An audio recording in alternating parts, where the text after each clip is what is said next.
show 127. Yes, you caught us talking out loud to ourselves, working out the audio. Ed, did you hit the button?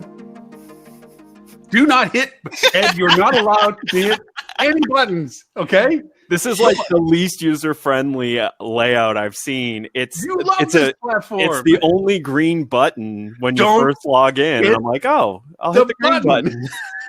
We're going to give you the same advice we told Robert. Do not touch anything. Hey, listen, it's better than all the times I've stopped the show. So. That's true. I guess I have to put it in contrast, but yes, you are absolutely right. At least there. Okay, so we are going to simulcast here. As I said, welcome everyone to This Week in Hospitality Marketing live show number 227, where Ed and I will be quiet. No, actually not. But we have a special edition this time. We have 3 industry experts in their fields because they run their own businesses in these fields. The first let me introduce is Stephanie. These are all co-hosts that we've had before, but now there's a particular conversation we're having today. Is Ms. Stephanie Sparks-Smith, who is with Cogwheel Marketing, and she'll be taking on the seat of marketing perspective today. Ms. Lily Mockerman with TCRM and also Thinks Up, but she will be taking the revenue management perspective today. And Ms. Holly Zoba, whose audio is better? Nope, can't hear you. But Holly Zoba, who will be the quiet participant of sales with her company, Influencer Sales, who she teaches sales training to. With me also is Mr. Edward StOnge with Flip2. We are the quintessential peanut gallery. But today's topic and conversation, which we're going to turn over the moderation to our 3 panels of experts, is about convergence, the actual realistic convergence between the disciplines in our hospitality industry space, the pains, the positives, and the processes to that end. But first, so that you have a better understanding from their perspective, I'd love to ask, starting with Stephanie, and then going to Lily and then Holly, what is it that your company does? What is a little bit of your background and a little bit more of a kind of a bio of who you are? Stephanie? Yeah. So, hey, everybody. Happy Friday. Stephanie Smith here. And I don't always sound like this, but I sound You sound very smoky today. So for those listening in only, I don't always sound like this, but it's better than it was. But Cogwheel Marketing does digital marketing primarily for branded hotels. So everything from SEO to paid marketing. And then a lot of what I do are a passion of mine personally, helping different organizations and training and helping them structure their team. So I think that'll come into play in our different discussions today. So I'm really looking forward to it. Awesome. Hi, I am Lily Mockerman. I am the CEO of Total Customized Revenue Management, which you may know as TCRM, because nobody wants to say that name all the time, and also a founding partner of ThinkUp Enterprises, as Lauren was mentioning, which is essentially our consulting division now. We are splitting that out from TCRM. So at TCRM, we handle all things day-to-day revenue management, whether that's task force or long-term engagements, where we're handling day-to-day revenue management for our clients. And then on the ThinkUp side, we have our consultative services, strategic assessments, system audits, technology RFP projects, and a wide variety of other things that touch anything having to do with the convergence of revenue management, sales, and marketing, which is a big focus for us, focusing on moving your profitability upwards and creating sustainable legacies for hospitality companies. So that's what we do. Your voice? Nope. Oh, I'm going to play Beetlejuice for you. Holly is the principal founder and CEO of Influencer Sales. She teaches amazing content about salespeople developing their sales programs and being better and more efficient at what they do within the sales ecosystem. She also is a past chairperson of the HSMAI's marketing board, previously Digital Marketing Council. And she is going to be doing a webinar series next year with HSMAI on marketing and sales and training for both. And Mitch also is with us, Mr. Robert Cole with Rock Cheetah on the far side. But Holly, you're still your audio list? Right, row. Can you sign? First of all, I was like, what's the sign for sales, marketing, and revenue convergence? That's so sales loses the conversation today. They fault out. It's all staged, right? Revenue wins, marketing is a close second, or marketing wins, revenue is a close second. Either or, but I guess from one perspective of it, if you all would like to start the dialogue as to the premise of our conversation today about convergence, what is it and where does it fit into the play? I mean, obviously we have our disciplines. Why are we talking about this? No one here knows, Lauren. No one knows. I know because you wanted to, and that wasn't the question you were supposed to spin out from the beginning. But yeah, Right. You're doing it wrong, Lauren. I know. Dang it! What am I supposed to say? Go ahead. Lauren don't need no stinking script. Convergence is really when all of the pieces work together as a whole for a cohesive and well planned out strategy. Like not hitting the green button before audio issues are solved or whatever the case may be. No. Don't make the button green then. Yeah. I didn't. That's That's part like in an understanding where each of our departments line in that consumer flywheel and making sure that we have a comprehensive approach to a holistic revenue strategy. And, right people, right place, right time mentality. Absolutely. So, Stephanie, I'm kind of curious while we're on that topic. You've brought up flywheel a couple of times, and I imagine some of the listeners may not be familiar with what you mean by that. Do you want to expound on the flywheel? Yeah, I actually have an infographic I developed about it, but and this is probably where Holly would like to chime in. But when you think about how the old marketing and sales funnel used to be this kind of V-shaped tornado. I like to think of it looking like a tornado, and then you put all of the leads and all the people up here, and then as you go slide farther down the funnel is where you start getting your conversions. But the thought process is it doesn't end with a sale. It doesn't end with someone checking into your hotel. Like you want to have a continuous cycle in terms of how people, you get people to come back to your hotel. You're looking at your data analytics to make sure that you're getting the right people, the right repeat business and things like that. So it's a continue evolving cycle that doesn't really ever have a start and stop anymore. Holly, I think I might have actually heard you. No. Oh, no. No, Sorry. For a second, I thought I heard you, but yeah. So, to expound on that, I'd even take the laptop audio at this point, Holly. If you just want to yank out the headset and just play off the audio on that, right, and see if that might even work.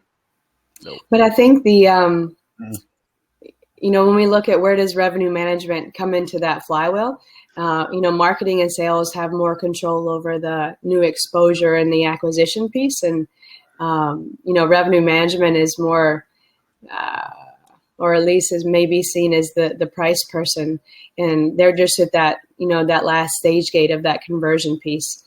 I don't know if you feel like you have greater impact to the greater consumer cycle or that flywheel, but if other than that one little, at that last stage gate. I think what's most interesting here, though, is with how marketing has changed and where customer acquisition is happening and how that is incredibly trackable these days. Channel mix is something that revenue management does quite a bit of, but has had a hard time when it relates to the direct channel, because historically it's not been easy to understand your actual ability to acquire someone during certain times of need, and what would it cost on direct channel to do that, whereas any of the other channels available to a hotel have a very clear understanding of their ability to fill demand with a cost. And I think with the shifting in marketing and it becoming more data science oriented, on at least in the digital landscape, you're seeing revenue management able to play more of a role in the customer acquisition cycle, and really answer the question of, does it even make sense to attempt to acquire a customer over a specific date range, based on how much it would cost to do that over a direct channel? Absolutely. And I think that it's really important that, revenue management is sort of involved, in the old funnel approach at both the top and the bottom, but in the flywheel at both the beginning and the end, because ideally your revenue manager should be working with your marketing team and your sales team to determine what are the types of business that we want to go after. What is our target demographic, number one, which many people I think forget. They just kind of go after everything, every type of business that's out there, but really targeting a demographic that works with the vision of your hotel.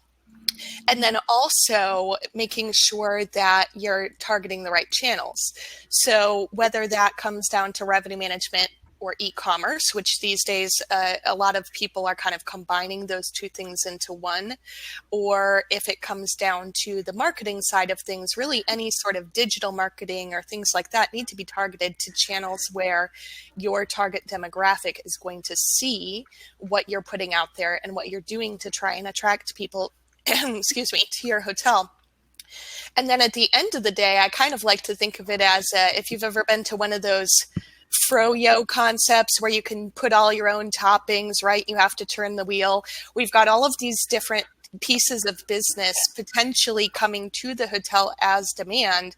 And the revenue manager is kind of turning those dials to see, okay, which business am I going to let in? Which business do I need to kind of keep in the background for right now? So there's your Friday morning froyo allegory there. But I think that it's really important that that's kind of the end part of the revenue management cycle, because no matter how targeted your marketing is, you will still get a little bit of everything just by virtue of maybe your location or the fact that people are searching on websites like an Expedia or Booking.com, which don't really give you a lot of opportunities to differentiate yourself just in a whole list of hotels where it becomes more of a pricing play.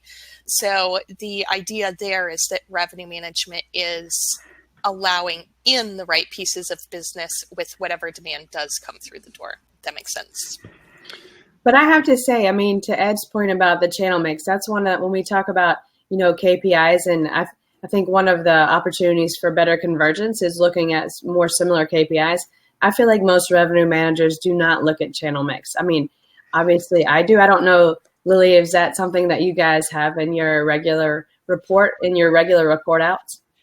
Yeah, actually, we're even trying to take it up a notch, and that's one of the reasons that we formed ThinkUp, to start that conversation a little bit more, because we are thinking up a new way to focus on revenue management, and we want to improve profitability. So we're not just looking at channel mix, but we're looking at profitability by channel. So really helping people measure that through the different types of cost of acquisition. Because another thing we see a lot of right now on the marketing side is, we want more direct bookings as just kind of an automatic assumption, without actually pulling the data to support how much more valuable is a direct booking. Is it even more valuable? We've occasionally, not very often, but we've occasionally had clients where OTA guests are spending 3 times more on property. And so the OTA channel is actually the most profitable channel for them when you look at total hotel spend. But and on top of that, if your life cycle engagement with your clients is not up to snuff, right, direct channel business may not be worth any different than OTA business if you're not going to maximize the opportunity of being able to own the relationship. Yeah, I think everybody's focused on, the acquisition cost and, it only costs me, it's free to book on my site, or it's $4.50, or it's a minimal cost. But once you start throwing in direct booking marketing programs that are pay-per-click or that are different things like that, I think this is one of the areas where revenue management and marketing get disconnected. Revenue management has no idea what the total kind of impact of those costs is, or what the spend is in order to get a guest in the door. And so even if the ADR is $10 higher, in some cases we've seen people throw so many direct booking marketing campaigns out there that they're spending 40% out of the revenue of a guest just to get them through the cheap direct booking channel, and now they're spending twice as much as they would on an OTA. And I do definitely believe that direct booking allows you to own the conversation with the customer, and that's very, very important. But you also have to be analytical, and that's one of the areas where I think revenue and marketing in particular need to be much more integrated and on top of what the other person is doing. I think Holly's strategy is to just be eye candy today. Holly, if you want to bounce out and try coming back in again and see if that might be a fix for you. Robert made the suggestion maybe not attaching your audio until you come back in and see if it'll identify the mic at that point. Yeah, make sure all your Bluetooth stuff is just shut everything off on it. Speakers or TVs or headphones, something like that. Yeah, because we can just see if that might work for us. But anyway, I apologize for the interruption on that. We just would love to get Holly's dialogue on this as well, since she's going to take over the world. Maybe I would say exactly what Holly would say and cite some Calibri numbers that came out this morning, right? Some interesting stats. Calibri. I love the intent of their work of coming up with, COPE and things like that to figure out what are the total costs involved with distribution. But they had some interesting stats. Actually, we're talking about the cost per occupied room. $2.61, or I'm sorry. On average in October, brand.com channel booking costs were $9.21 per occupied room. So, but that's per, that's pretty high. Now you can break that out per reservation, right? So depending on the length of stay, OTA booking costs were $22.43 per occupied room, and property direct booking costs for $2.61. So you've got a pretty big jumps between the three. But a very interesting thing's happening. The headline was kind of, hey, look at this. The brand.com bookings, their share is rising. It's up 7.7%. And OTA is only up 7.1%. So isn't this great that things are shifting more to brand.com? The problem is that property direct is down. So I did a few back of the envelope calculations on a basis point analysis. And basically in October, year over year, brand.com was up 175 basis points. Property direct was down 179. So between the two, that's a net -4 basis points, which is not great. OTAs were up 108. So I have to take OTAs issue. are building share. I do have to take issue with the property direct. I would honestly just throw that number right out the window right now, because there's two things that are affecting that. Property direct is only made up of people who literally call, because that is not brand.com, or your actual website is not included in property direct here. So they're talking about people who are calling or emailing, or according to some educational materials I've seen, mailing in a request for a reservation. So people are outsourcing reservations offsite. So few hotels even have an in-house reservations, and the majority of property direct ends up being rooming lists for rooming list sales groups. So the other thing that comes into play here is that technology where people can upload their rooming lists and whatnot is not necessarily in this metric considered property direct. So that's not how Calibri is breaking. That's not how Calibri is breaking it out, though, because property direct is 26.6% share, which is a larger share than brand.com, which is at 24.5. Right. Because that one breaks out rooming list. That one doesn't break out group. Well, no, and then there's other, right, which isn't included. And I don't have the actual break. I have them around here somewhere. Others about 32.6. So that's where certainly a lot of group and corporate is going as well. But the property direct stuff is fundamentally a lot of online things. So my basic gripe has been for all these, hey, look at how great brand.com is doing. A huge proportion of that is purely offline to online shift of direct bookings, right? And the cost from property direct of 2.6% per occupied, or $2.60 per occupied room, to $9 per occupied room for the owners. This is bad. This is a very, very bad fundamental metrics happening. And this was a point I was going to make when we were talking about the war for direct bookings. That's not a hotel level war. That very much is a brand war because the brand was at risk of losing a battle that potentially could greatly lower their ability to charge how much they charge for franchise fees. If Marriott and Hilton lose to Expedia as the favorite for travelers, that takes a big gouge out of what they're offering as a sales pitch on why to work with that brand. But if you're a direct, if you're a hotel that, controls your own destiny, the direct booking battle isn't, you're getting sucked into it because the brands have pumped it so much and have made it such a big issue. But quite honestly, balance is really what you should be concerned about. You shouldn't be overspending to get direct business. You should be looking at the lifetime value of a customer. So you can spend more per acquisition for your direct channel, as long as you have some form of ability to get a better lifetime value out of your travelers than the one stay that you just got. So, I mean, this is where I always caution hotels is don't look at the brands for what you should be doing. If you're not a branded hotel, you shouldn't look at moves that Marriott or Hilton make, because Marriott and Hilton are playing a very different game. And it's not a game that is going to make sense to your bottom line. Yeah, I think that, it's really important that, again, revenue managers, marketing managers, sales managers across the board, and this comes back to the KPIs and whatnot, you have to be educated on your costs. We're still spending far too much time focused on just top line revenue and focusing on, what's our ADR and what's our RevPAR. Well, those are great. And it's handy that Star benchmarks RevPAR. And I'm sorry that we don't have good benchmarking for profitability or GoPAR yet. But that's what we need to be focused on, because at the end of the day, as I always say it, you can literally revenue yourself out of business.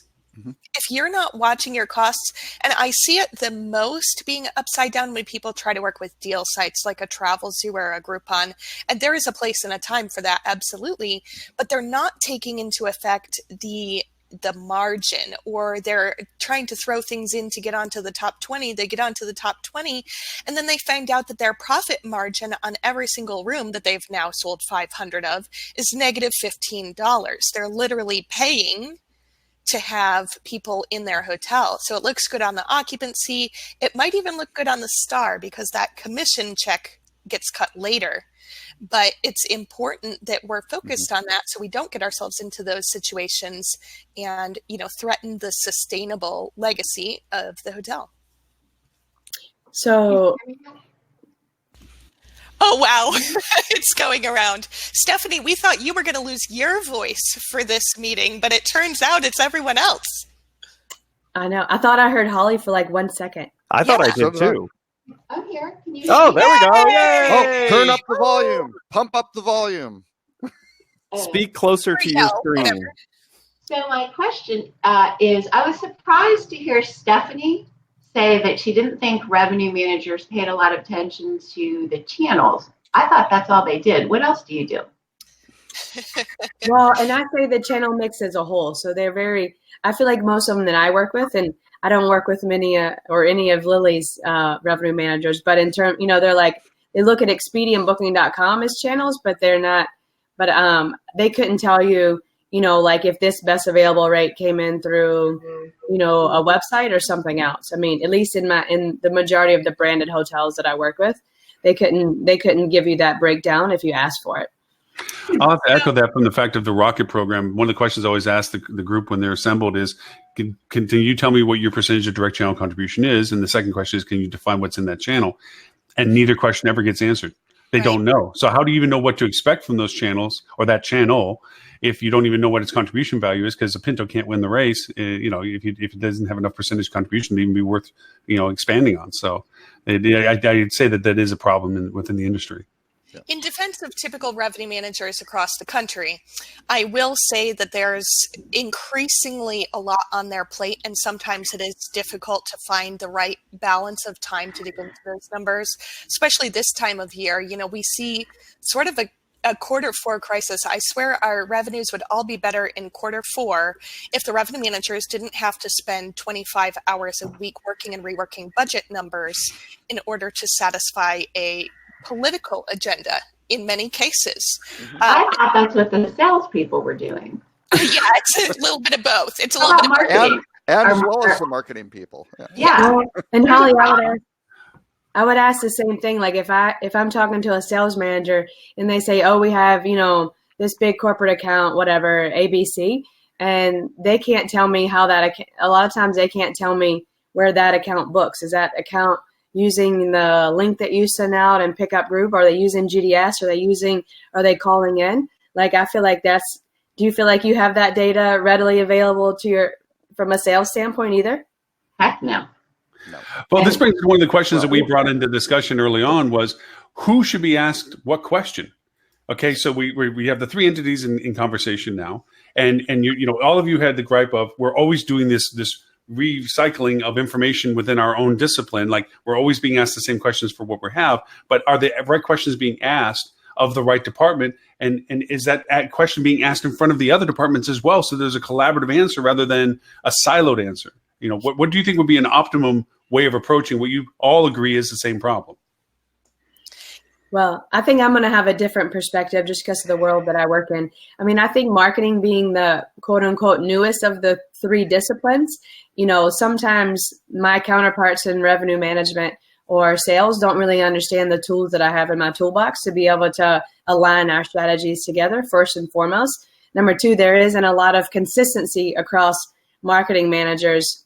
There's very differentiating skill sets, I think, across marketing teams. So when we think about who leads that conversation, I feel like the ownership is on that marketing person to insert themselves and be able to educate the sales and revenue team so that we can, you know, hopefully align. But I don't necessarily feel. I think you guys can find out kind of who's leading the charge in terms of who's the owner of that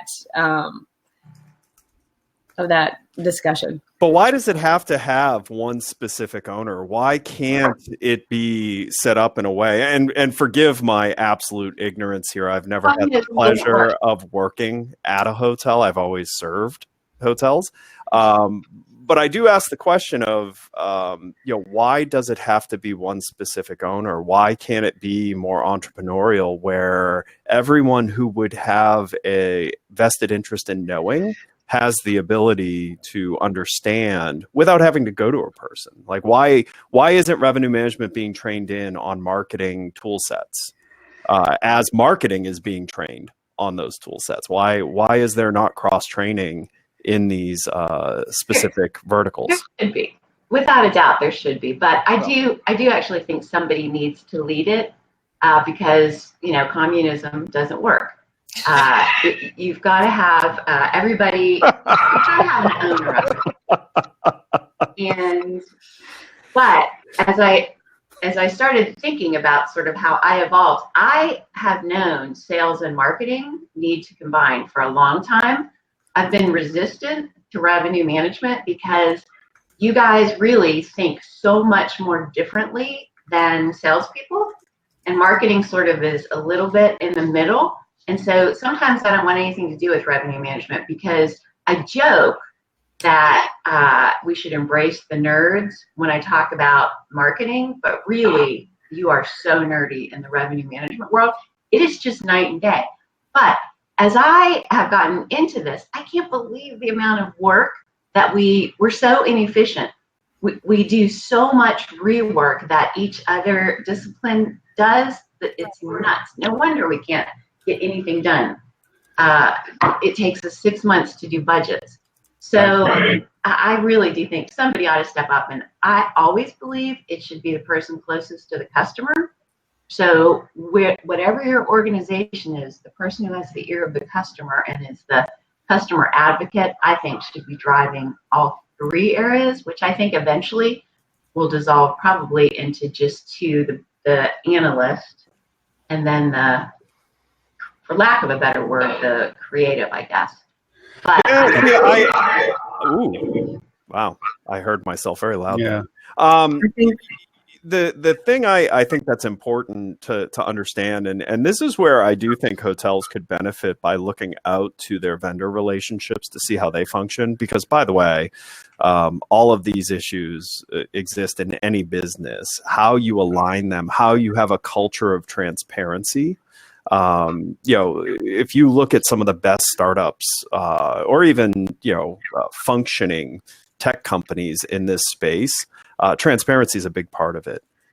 So if you ever wanted to ask me a question about anything that's going on with one of our partners, I can go into our CRM and I can see every interaction that's happened, no matter who in the org that partner spoke to. That didn't come easy. It was something we had to ingrain in the organization, and it's ingrained for transparency purposes. It's so ultimately we can serve our partners' needs, which requires everyone to know what's gone on since the day of first contact. Well, first contact for us is prospect, where we're prospecting you. You have full account history. Anytime we bring on tool sets that are data-driven tool sets, we cross-train so that anyone who has interest, for whatever reason their interest exists, they know how to go and get data. Then if they have questions on the data, they can go to the expert who oversees that specific tool set or project to ask those questions. But transparency, I think, is incredibly important. And Tammy in the chat talked about this new trend of chief commercial officer. One of the things that I have noted in all the years I've worked with hotels is hotels lack vision from the top. Most hotel employees that I talk to, when I ask them, why do you exist? Why are you here? Who are you trying to get to stay with you? There's no answer. And to me, that is a lack of vision being communicated down. Now, someone somewhere in the hotel may have that vision of why was this building built? And why did the decision get made that this should be temporary housing for people who are traveling to the area? But that was thought about at some point. And that vision of what you are as an entity, what is your personality as a business, what is everyone's goal? Because no matter what your sub-goals are, you should have one goal as an organization that everything else answers to. Every department should understand the one goal. And if that's not happening, you're never going to break silos. You're never going to be able to function in a healthy manner if everyone's not rowing in the same direction. Well, just to go backwards on something, I'm sorry, Sammy. Well, the challenge is from. Hold on a second, Robert. Robert, hold on a second. Just so we don't talk over each other. Sorry, I just wanted to add one comment to this part of it. So you have to look at the history. The answer to something Ed's pointing towards. The history of all the disciplines we're talking about today came from a different place.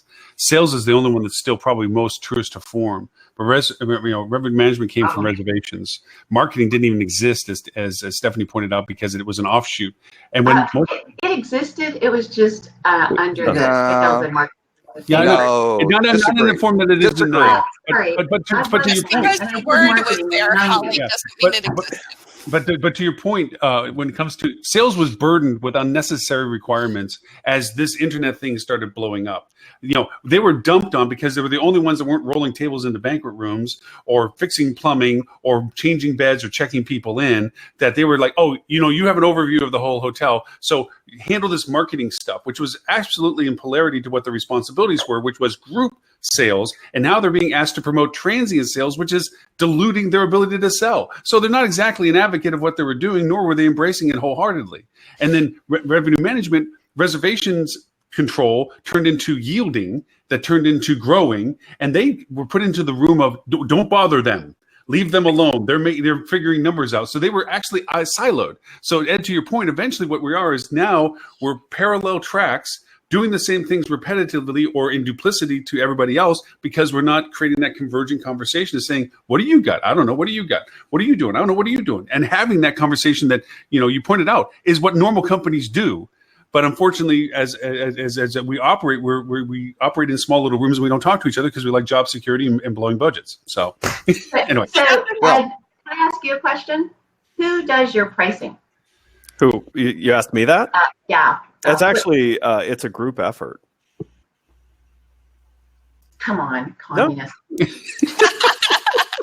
No, it's a group effort. No, by the way, we do have the luxury of, it's not weird for us to ask our partners how they feel about the value proposition of our price versus what we're doing for them. So like I'm literally, we're your beta. organization has a sales background. Well, I have a sales background. But I mean, we are right now beta, we're deploying beta of an entirely new platform, and we're giving it for free for a period of time to certain partners. And when they ask the question of what's this going to cost, I mean, right now the answer is we don't know yet, but it'll be fair. Right. and it's going to be a conversation of what did this do for you? How much work did you have to do? How much work did we have to do? What did that cost? And, you know, a profit margin on top of that, but it's a fair profit margin.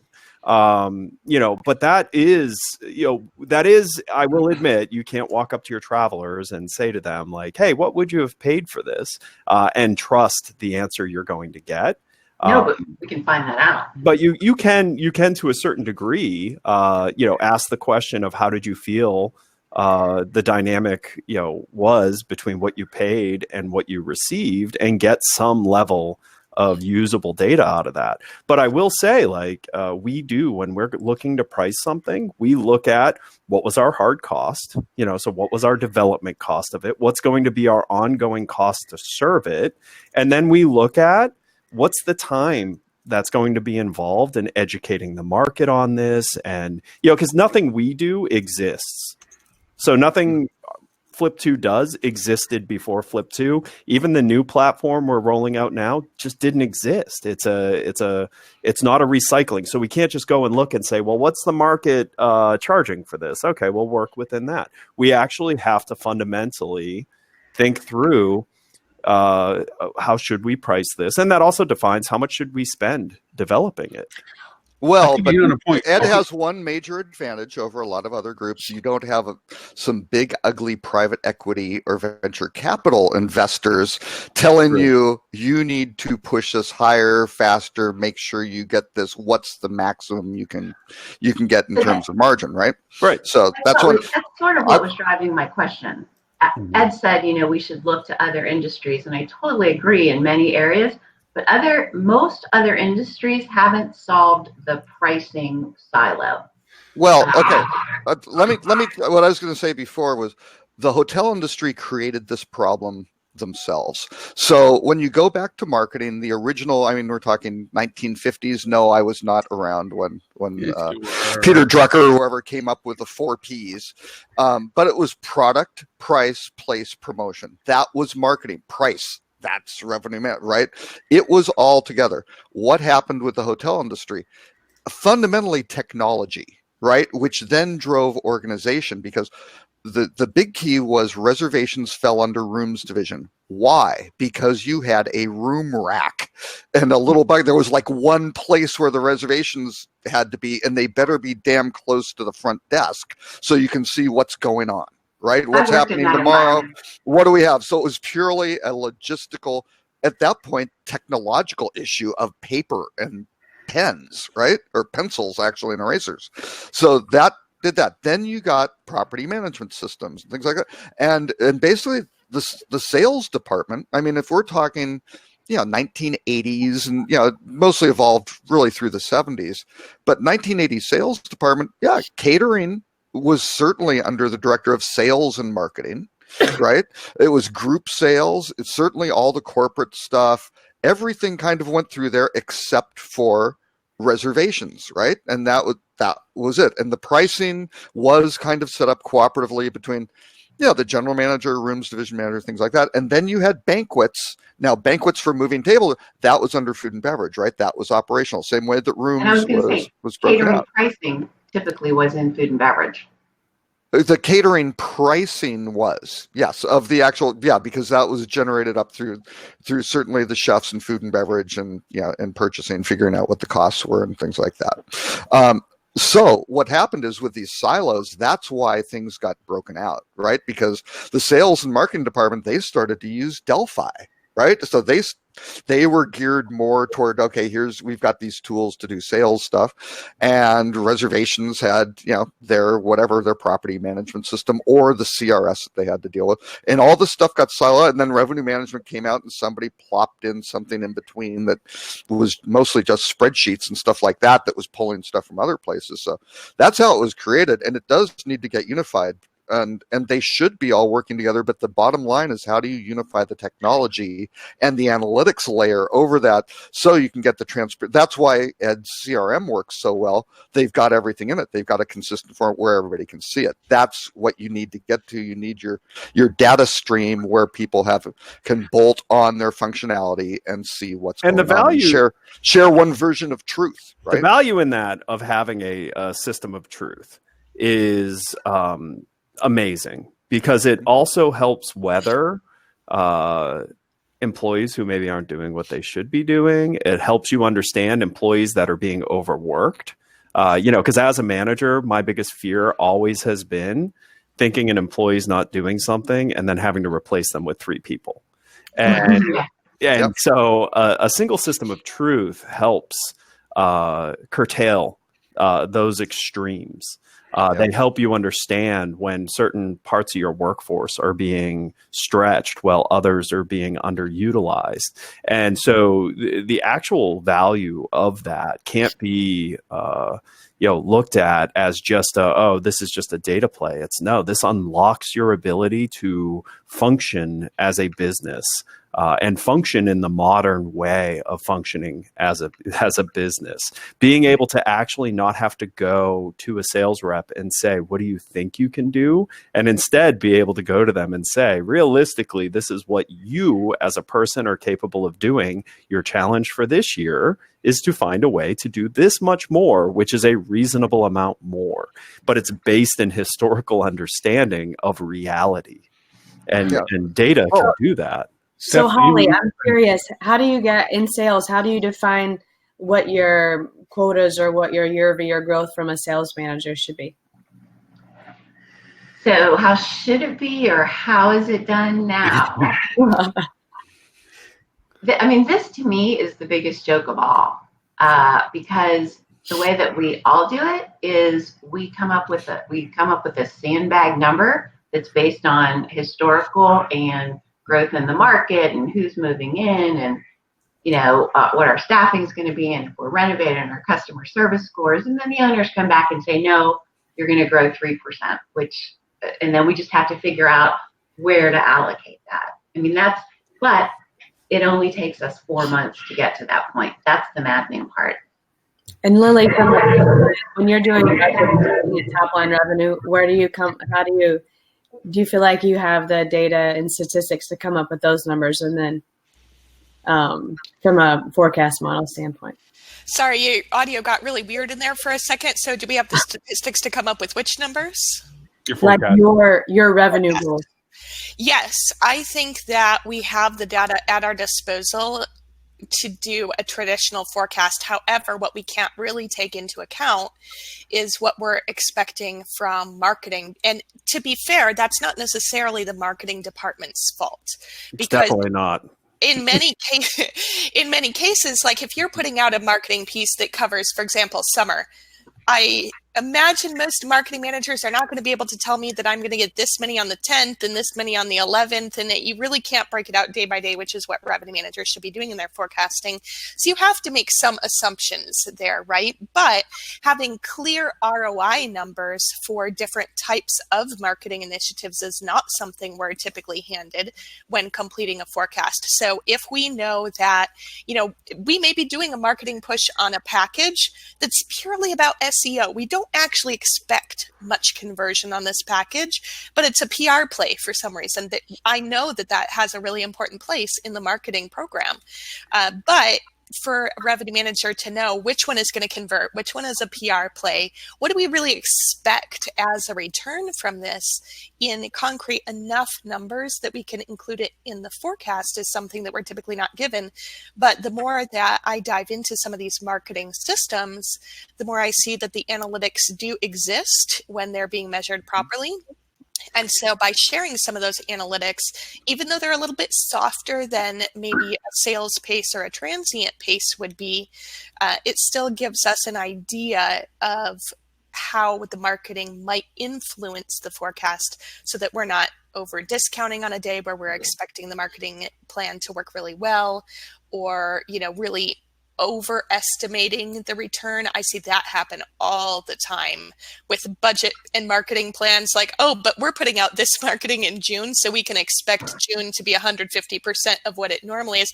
Like, this isn't necessarily proven by the numbers. It's not a bad marketing play, but it's not going to make your June 150%. Well, and this is the big difference when you talk about data sources. The data sources available to a revenue manager versus the data sources available to a marketing manager need to be looked at differently. Right. A revenue manager, most of their data sources, that data can be counted on, meaning it is what it is. There is no need to look at it and analyze it beyond this happened at this rate.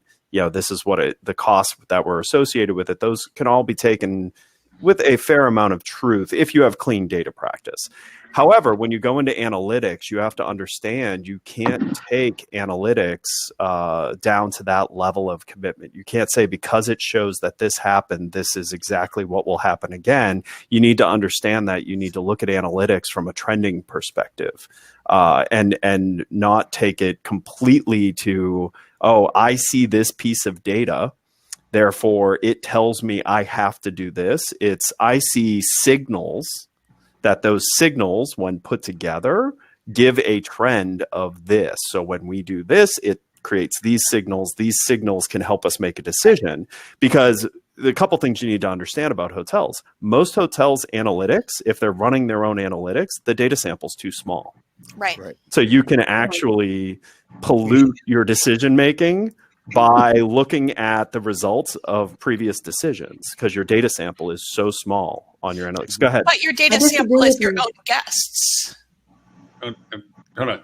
Let's accept because I just disagree with the statement about that your revenue management data is a source of truth, because that data is reliant upon all of that property data that we talked about earlier, all that property direct data. That assumes that everyone answering the phones and doing everything with the PMS, that all of that data is accurate. And we all know, either from rate overrides or for whatever else, that data, you can't assume that data is right. Like, if you've ever looked at a rate code or a segment and you're like, that ADR isn't where it's supposed to be, and then you go and dive down and you're like, oh, it's because the front desk didn't know where to put this group, so they just put it here, stuck it here, and then did rate overrides the next 40 times someone came in for that group. So I just to assume that I mean, it's the best data you have, so you have to make assumptions on it, but there's absolutely no. It's way more capable of being used for something closer to a decision than analytics can be. Okay.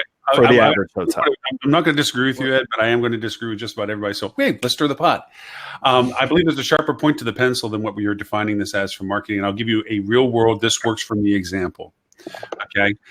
We data layer our website's trafficking so that we know what dates are being discovered when people come to the site. We also know geographically where they're located when they're doing it and the date that they were looking from. That creates us 3 data set profiles. 1, source of interest. 2, lead time of interest. 3, point of interest. Okay. We then throw that into a nice little BI thing like Tableau or something like this, and we graph it out and we see by volume and type. Then we go back into our analytics and determine what channel segmentation is based on revenue that was generated from those markets. Okay. And their length of stays, ADRs, and so forth, and what channels were used to create them. So we know that there was a percentage related to emails, PPC, organic, whatever it is, and we know the conversion values of those channels. We also know how much it costs for us to be in those channels. From the revenue management perspective, they know the rate resistance of those markets from historical data. Mm-hmm. Some people just don't spend past a certain limit based on the geography they come from. It's just a user fact. So we would then calculate what markets we would target, what monies we would need to spend at the conversions we know historically to generate the conversions we know by channel from that market for those dates to generate that occupancy. So yes, I can bring X number of heads in beds at X rate and X dates based on taking that marketing data and applying revenue management's understanding of rate resistance and actually make a forecast or a plan that will generate what I want it to do at the time. Is it 100% accurate? To your point, Ed, absolutely not, because there's just variations. Well, I mean, but even with what you're doing, you're using way more dimensions of signals than the average hotel would. So I would say you're much closer to being able to trust the outcome of that. But I mean, just listen to the gymnastics you had to go through to explain what you were doing. I don't believe, and I'm going to use the word believe because my sample may be skewed a bit because I tend to deal more with independent hotels. But I do not believe that the average independent hotel has the level of sophistication on staff to be able to do even anything remotely close to what you just talked about. And the problem is they end up having to farm that out or not doing it at all. Well, yes, they do. Well, no, and the process though, Lauren, that should be a nearly identical process in sales, right? When you start looking at what's happening in Smurf, what's happening in corporate, what's happening with the state associations, national, citywides, all of that stuff, all of those different signals, where they're coming from, where they're going, yes. And you may have a longer time horizon where you're looking at 24 months or 36 or whatever, depending on, what kind of property. If it's a major convention property, you've got to be doing this, quite differently. But you're right. That's the level of detail that you need to layer in. And again, it's the technology and the data sets, because I can safely say in the early 1980s for a 400 room luxury hotel, we were doing that. It was really ugly. We were using VisiCalc Lotus 123. Lotus 123. I'm sorry. We moved up to that. This is pre-Excel. Being able to do our daily report, which broke down exactly what the occupancy was, tagged back to exactly what were walk-ins, exactly what came through reservation, what was call-ins, what came through GDS, because there was GDS back then. Sales department by segment, we had that level of detail. So when we went back, we could go, here are the patterns, and we could even tie it back to here's what the groups were. It was a lot of effort, but we had really great forecasting and could make really good decisions. The problem is now these siloed systems, they don't have a good way to pull all that stuff together, because the Delphi stuff is over there. The revenue management stuff, the Duetto stuff is over there. The CRS stuff is over there. And it's going to take a lot of work to put it together. Holly's process a little bit on this. What you're doing is you're segmenting out sales strategy, and that's fundamental sales strategy. Okay, I'm going to go after Smurf business. That's a different profile than I'm going corporate. Absolutely. Holly brings it to a level that it is in training the salesperson to understand the person behind the decision. She teaches people how to communicate with people that have the responsibility of the segment that they're in. And I think that's the defining difference of sales evolution, because the way you're talking about it is the historical way sales looks at their business. They categorize, compartmentalize, and then stereotype the profiling of what they do to dialogue. When Smurf business comes in, who you have to handle differently and hold their hand. Where corporate business is more functional, factual, and data driven. But Holly's and any good sales training program or sales effort in collaboration of what they can contribute to this triad of discovery for Convergence is about being able to be better at the deliverables because you're better at the communication, which is in some ways become a lost art, I think. And I mean, Holly, I'm speaking over your body, but I mean, it's something like, okay. All good. So I think that, we are never necessarily going to converge until we can all agree that every single department has the exact same problem right now. And that problem is price. Marketing is pushing things out based on price that will encourage people to buy. Revenue management is pricing against the comp set because they want to get people to convert. And sales brings DBRs to revenue management and talks about what prices they're in competition with. Nobody is talking about, as much as they should be, the experience of the guest, the correct target demographic for the hotel. Price is the easiest thing to sell on.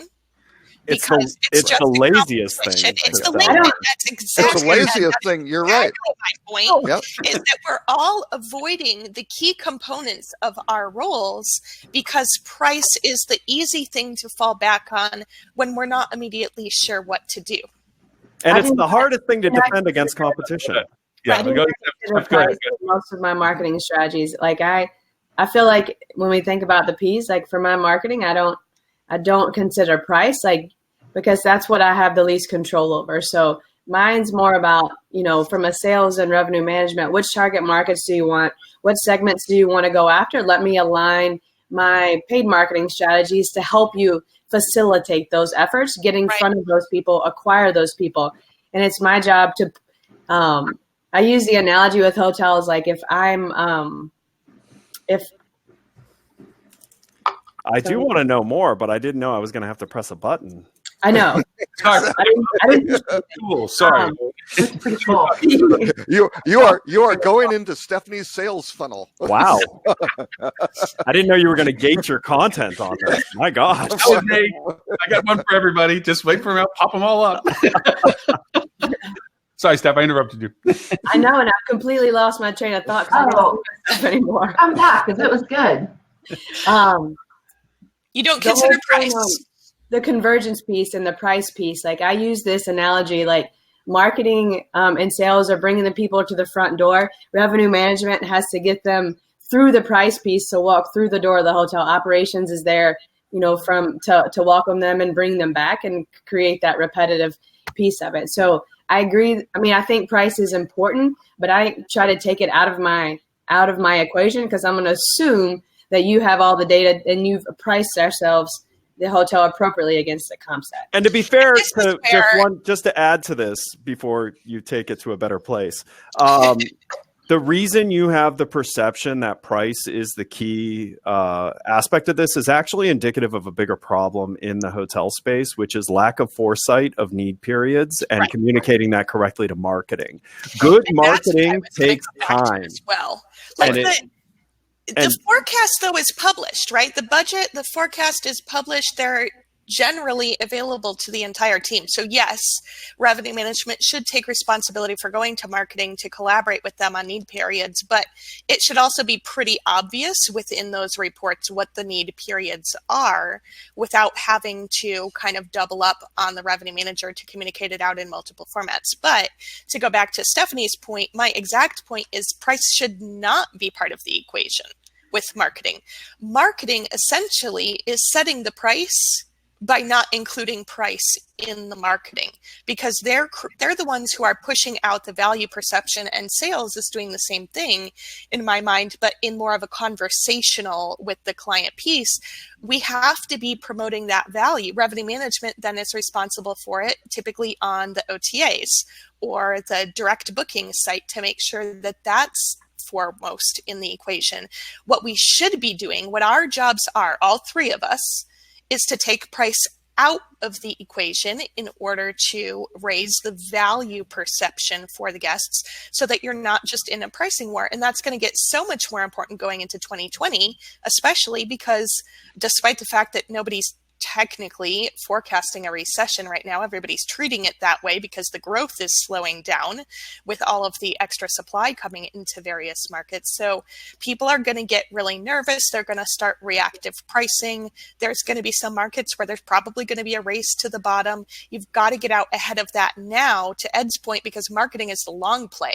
You've got to get out ahead of that now so that your guests, your target demographic that wants your specific type of experience, is not focused on whether or not you're the same price as the hotel across the street or $5 cheaper. That is not the way that you should be competing to get guests in the door. It's lazy. It's completely lazy, and that comes all the way back to what we were saying earlier. I think it was Holly who said, well, what does revenue management do? Honestly, 70% of revenue managers these days set bar rates. Right. And that's about the extent of what they're doing. It's terrible. And that's why we're running into another shortage where, great, TCRM is doing good because there's a lot of task force needed because there's not as many good revenue managers out there right now. But revenue managers are struggling to stay up to date with what's happening in the industry and all the things that they should be looking at, like channel mix, like putting out forward proactive strategies, like not trying to solve this month's revenue because you solved that 3 months ago with the correct strategy. So there's way too much reactivity, I think, at this point, and proactivity and really digging more into the analytics is what's needed. And that comes back to more training, I think, for revenue managers and their willingness to not compete on the lazy area, which is just price. Well, so here's one other question I have, and I'm more because I'm curious what the inner dynamic is here. But let's say you're a revenue manager and you're seeing a unforeseen soft period developing further out. So you're seeing that maybe you're trending behind in your early markers and looks like it may be soft.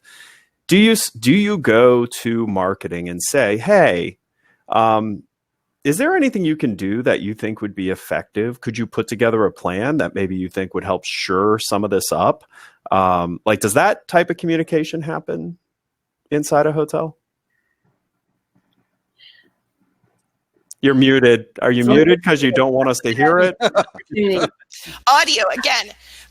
No, I think sometimes it happens and sometimes it doesn't. It depends on your team and how evolved they are, I think, to some degree as well. But it is a conversation that I think should be happening.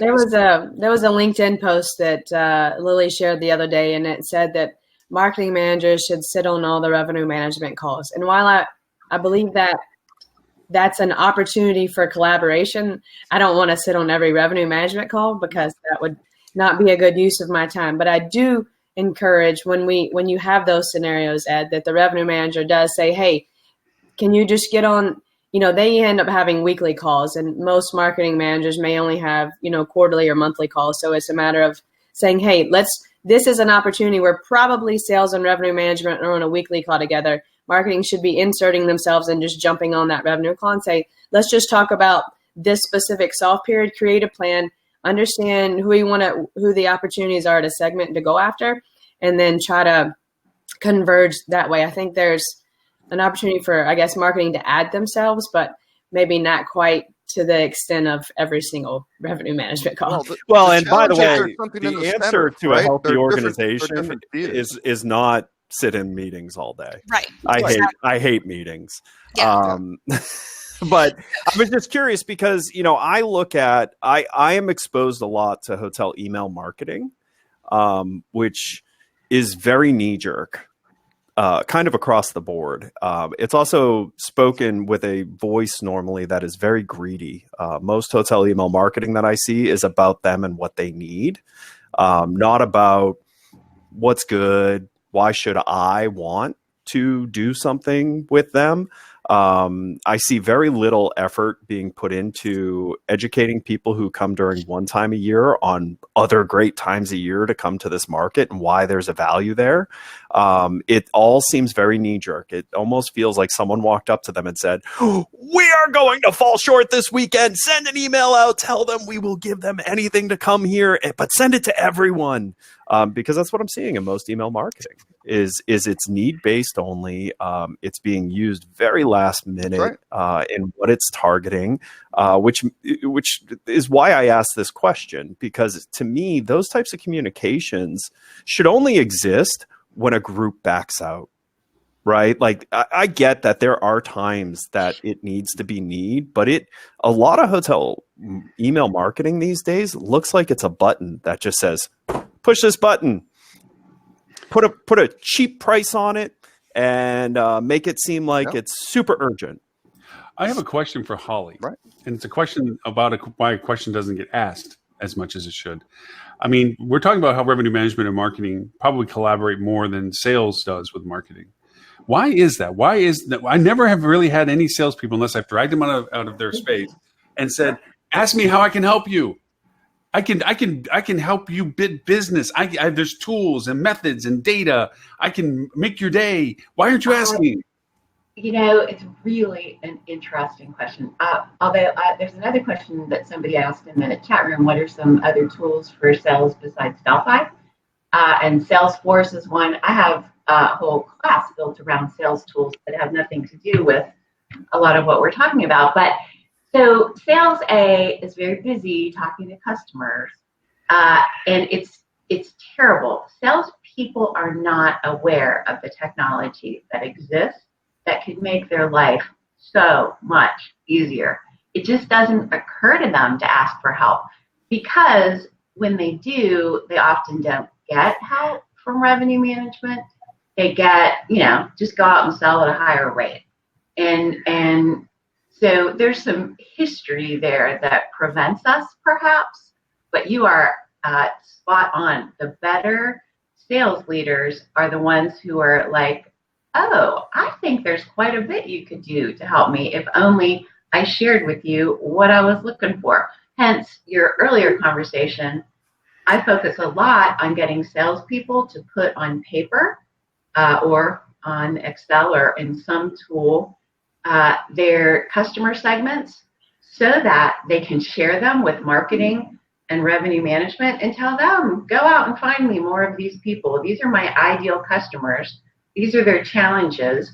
Go out and find me some more. And typically, if you make that effort, at least recently, this hasn't always been the case, but in the last couple of months, marketing and revenue management are both a little bit more eager to step up and help. But honestly, for a long time, we didn't get any help, and so we were just like, fine, we'll do it ourselves. And as you were talking about the soft spot, I'm thinking to myself, the salesperson probably knew that one of the biggest employers or customers in town was having a tough time in their business, and so their need has shrunk, and that's why we're soft. Or I live in the city of Chandler, Arizona.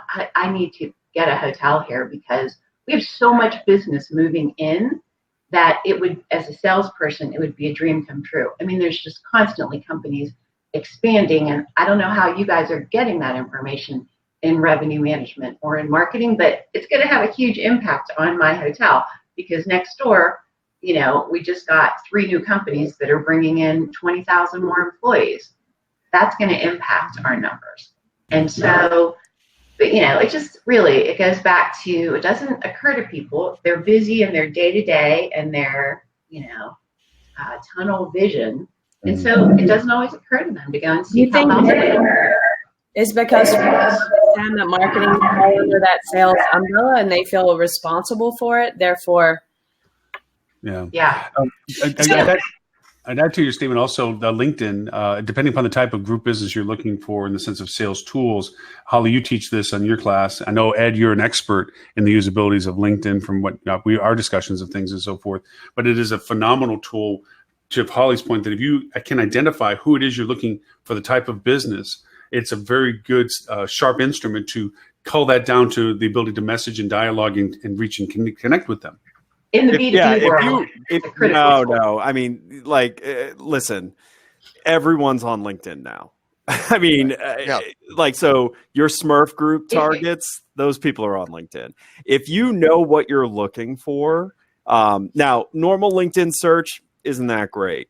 Sales Navigator. It's been so long. I forget that you know everything. Sales Navigator. Sales Navigator that gives you access to absolutely everyone in LinkedIn and gives you really good capability to take a broad search and then narrow it by geo and things like that. You can find anyone on LinkedIn. If they are employed, chances are they have a LinkedIn profile. And what's your SSI score, Ed? I'm curious. I'm not going to talk about that. Get out of here. Because are we going to compare SSI Okay, scores? I'd like to bring out an example that I bring in the Rocket discussion as to the usability between sales, marketing, and revenue management in a real case example. I had a hotel that lost group business 2 weeks out, 62% of their occupancy over a weekend. Okay. Just 2 weeks. And it was because of a tragedy. Okay. There were a repeat group block business that came every year. And yes, we could take the attrition, but the sales team said, look, this is a tragedy that created this. They've been with us every year. If we take the attrition, they're probably not going to come back with us. It's just a short-term money. That's it. So we went to revenue management, and I'm not going to speak for you in this sense, Lily, but the answers we got back were pretty much we have to drop our rate and hope there's residual demand, or of course that's going to put money on the table, blah, blah, blah. So Stephanie, what we did was we created, we took 3 data sources. We took everybody that was on the books for that weekend and made it a custom audience in Facebook. And then we took everybody within 150 miles. And that was drive market because it was only 2 weeks out. We're past the flight window. And then the third was we went over and took everybody that was here the same time last year. And we put all 3 of those custom audiences together, negated out the ones that were on the books so they wouldn't see what we're about to do, and just simply offered the group rate. We were able to sell back out through. We sold out the block again. And that was just, it doesn't happen all the time, but that's where the 3 departments talking, collaborated and created this strategy. Marketing was able to go over and put a sharp point to the spear about it. Yeah. The winners are the ones that talk. That's the thing we know for sure. Are we going to compare scores now? Is that what we're going to do? One thing to give you a basis point. I don't know if that I've done this before, but that's just to give you a basis point. What mine is. I'm going to go see what yours is impressive. You're actually out there selling. That's impressive. I'm 72 right now. Yours is impressive too.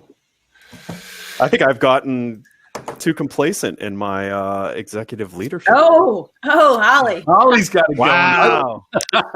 Better. Wow. So I was going to say something on just to comment on what Holly was saying. Hey, the challenge that everybody is focused on their things bigger.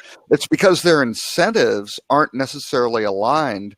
Yep. With the revenue managers' incentives aren't aligned with marketing, aren't aligned with sales. So sales, it's like make your room night number, right? And just make that happen. Revenue management might be RevPAR, might be ADR, hopefully RevPAR, probably not GoPAR, but so revenue it goes. Management is forecast accuracy. Yeah, well, it may have forecast accuracy too, but it should be also driving RevPAR. Right. It's like, hey, we were perfect and underachieving by 15% is not good. Right. And then marketing, a lot of it is like, don't exceed your budget. You only have this much money. You've got your playpen, stay inside. Don't do that. And those are conflicting objectives. And you wind up getting really, really bizarre stuff. Oh, and then you might have a management company whose objective is we've got to achieve some sort of forecast, which ties into the revenue management being accurate. We've got to achieve some sort of percentage of gross operating profit or something like that 2 out of the 3 years, or we get the deal terminated, right? So all of those things are not united across common goals. And so it's because again, it's a lack of vision from the top. Absolutely. And that vision from the top goes, here's how we're going to do this. Here's how we're going to measure our performance. And, so we need analytics. And, we've got to make sure these systems are triggering certain analytics. So when we were talking about, how do you share this stuff? You shouldn't have to go to all those meetings because you're looking at one common information set, but maybe from 4 different perspectives, which is fine. But at least you're all dealing from the same, question. Same thing. Who should be asked the first question, or who should be asking the question of whom to get some sort of solution or dialogue? I'm going to do something. I built up a survey up. I don't know how it's going to represent on the screen, so I don't want to break anybody's concentration while we do this. But I'm going to pull it up and see what it looks like. I have no idea what it looks like. Oh, there we are. That's what it does. Happy days. So sorry we just blew away the screen. Yeah. But if we can keep talking while we see if anybody that's in our current audience that's on with us here, they won't be able to do it on the other platforms that we have on Facebook and so forth. But if somebody wants to just do a quick answer some of the questions along this line while we do this, I think I'll see if I can put the video back, I guess. Let's see. Lauren, for those who are following along on LinkedIn, can we drop the link into the comments so they can jump in and take the poll? I'll see what we can do on that. Let's I'm do going to go that, back Lauren. to the video. There, I'm going to do that. So Also, there was a question earlier about sales tools besides Delphi. Did we address that for them? I think we hit a couple of them. Yeah, Okay. I think we talked about Salesforce. The biggest opportunity in sales tools that I see is sales proposal software. In addition to, I mean, if you're being a proactive seller, there's a whole bunch of tools that you should be using. But currently, everybody's using one of two products for their sales proposals because they're the ones that interface. It's really just one, StOnge's product that interfaces with Delphi. But there are so many great sales proposals available with so much intelligence outside of the hospitality business that we're not taking advantage of. Right. That I wish people would. And this is why, in my world, I'm dealing with enterprise that's trying to figure out what they're going to do as a collection of properties and everything. And one of the big things I encourage all of them to do is to start focusing on owning your data layer. And the primary reason I tell them that they should own their data layer is so that they can eventually stop using hospitality specific technologies and they can just use good technology. Right. Because if you look at why you would use an email marketing platform purpose built for the hotel industry, it's because of the PMS connection. If you look at why hotels are using booking engines that are, honestly, the strangest shopping cart experience I've ever seen, it's because of integration to the property management system. And so the penalty for that is pretty steep because, a lot of this technology that's available to hotels is minimum viable deployment to get them something remotely close to something that was done years ago in another industry. And it's because of the heavy weight that connecting and getting data brings on a vendor. It's one of the things I promised myself after selling Easy Yield is I would never get into a business again that required me to do connectivity to the property management system layer because it's just not worth it. It's just not worth it at all. It slows you down on everything else you want to do. And two doesn't have that. We don't connect to the PMS. I found other ways. That's a very, very, very smart growth strategy. Alice did exactly the same thing, right? They went in and said, "How is Alice doing?" Their growth has slowed because now they've gotten to a point where they've got to start connecting to the PMS to make things happen more effectively. But because they've got to then integrate with the with the mobile app, and then that has to go in the PMS. So they've got to go in through the PMS because that's generally the root hook of most of the technological dysfunction of our industry lies solely in the property management system vendors. Absolutely, because their strategy was vendor lock-in. Yep. Right. That was the strategy. You get them on the platform, you make it proprietary, you make it miserable for them to go anywhere else or to connect to anything else. And if they do connect to anything else, you're going to get paid a ton of money for certification, and then you're going to monetize that by selling it to everybody who needs it. Right. So you're going to double dip on both sides. It's horrible. Yeah, so the airline industry used to have this problem years ago before they switched over to having a centralized GRS via Amadeus. And so, as it relates to Convergence, does anyone have any insight into how, if the airline industry does things better in terms of either Convergence or organizational structure that prevents the silos better? Well, no, airlines have monolithic structures. There is no owner, third-party management company brand. It's completely unified. And what happened with those, how were GDSs created? That was, we're talking way back. The airlines used to have ticket counters, and the Fifth Avenue, you would go up and down the street and you go, oh, there's El Al, and there's, whatever, Air France. That was Fifth Avenue right by Rockefeller Center, all the ticket offices. But then they figured out, because that's kind of like car dealerships, right? It was kind of a dealership type model.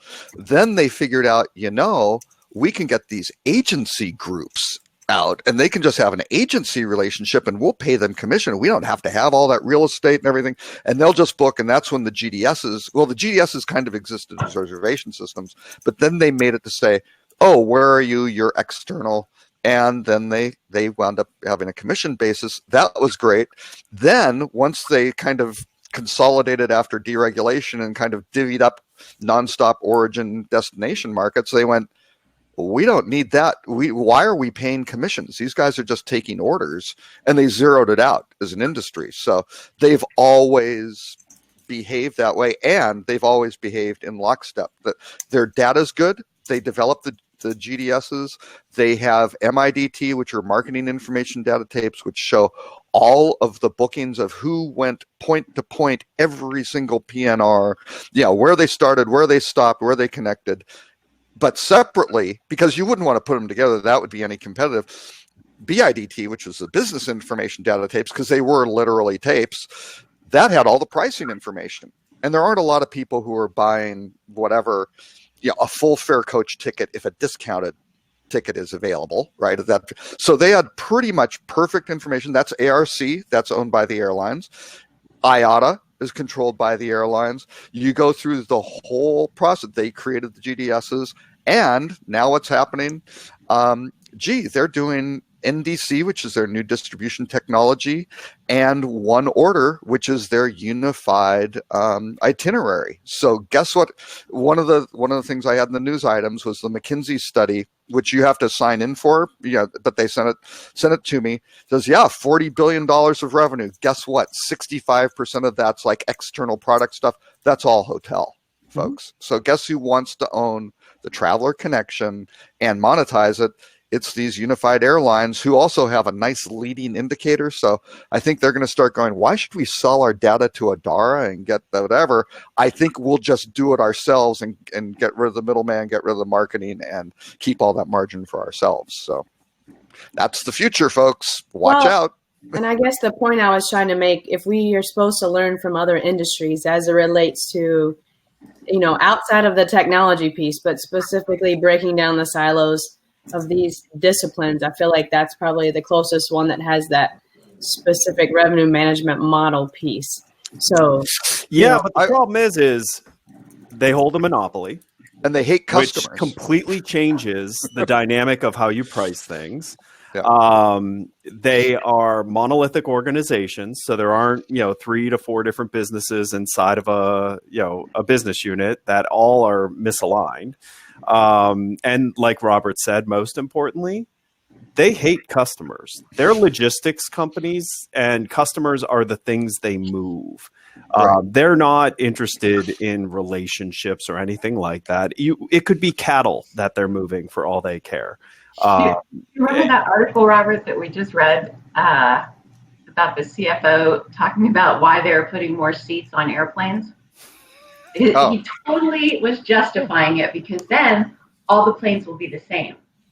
And so what if you only get a foot of space on all of our planes? You're only going to have a foot of space. So that's why we're doing it. Isn't that a great idea? No, it doesn't matter. I mean, those planes, and my dad spent 28 years with Boeing, right? So those planes were not designed to cram in that many people originally. I mean, certainly the payload of what it can carry, it will fly and everything. But what did they start doing? They said, used to have food service. Frontier Airlines used to serve, their big thing was steak and lobster, right? It was a really, really different experience now.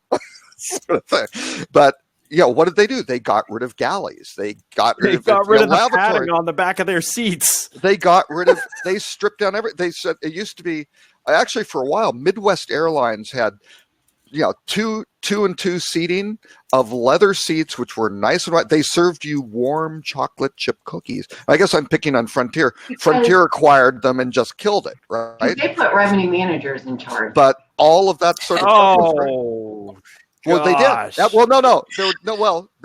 That was number one. Number two was it all started at American Airlines, and it started with an olive because somebody went into Bob Crandall and said, hey, we're putting olives on the salad, and we're spending $184,000 a year or whatever.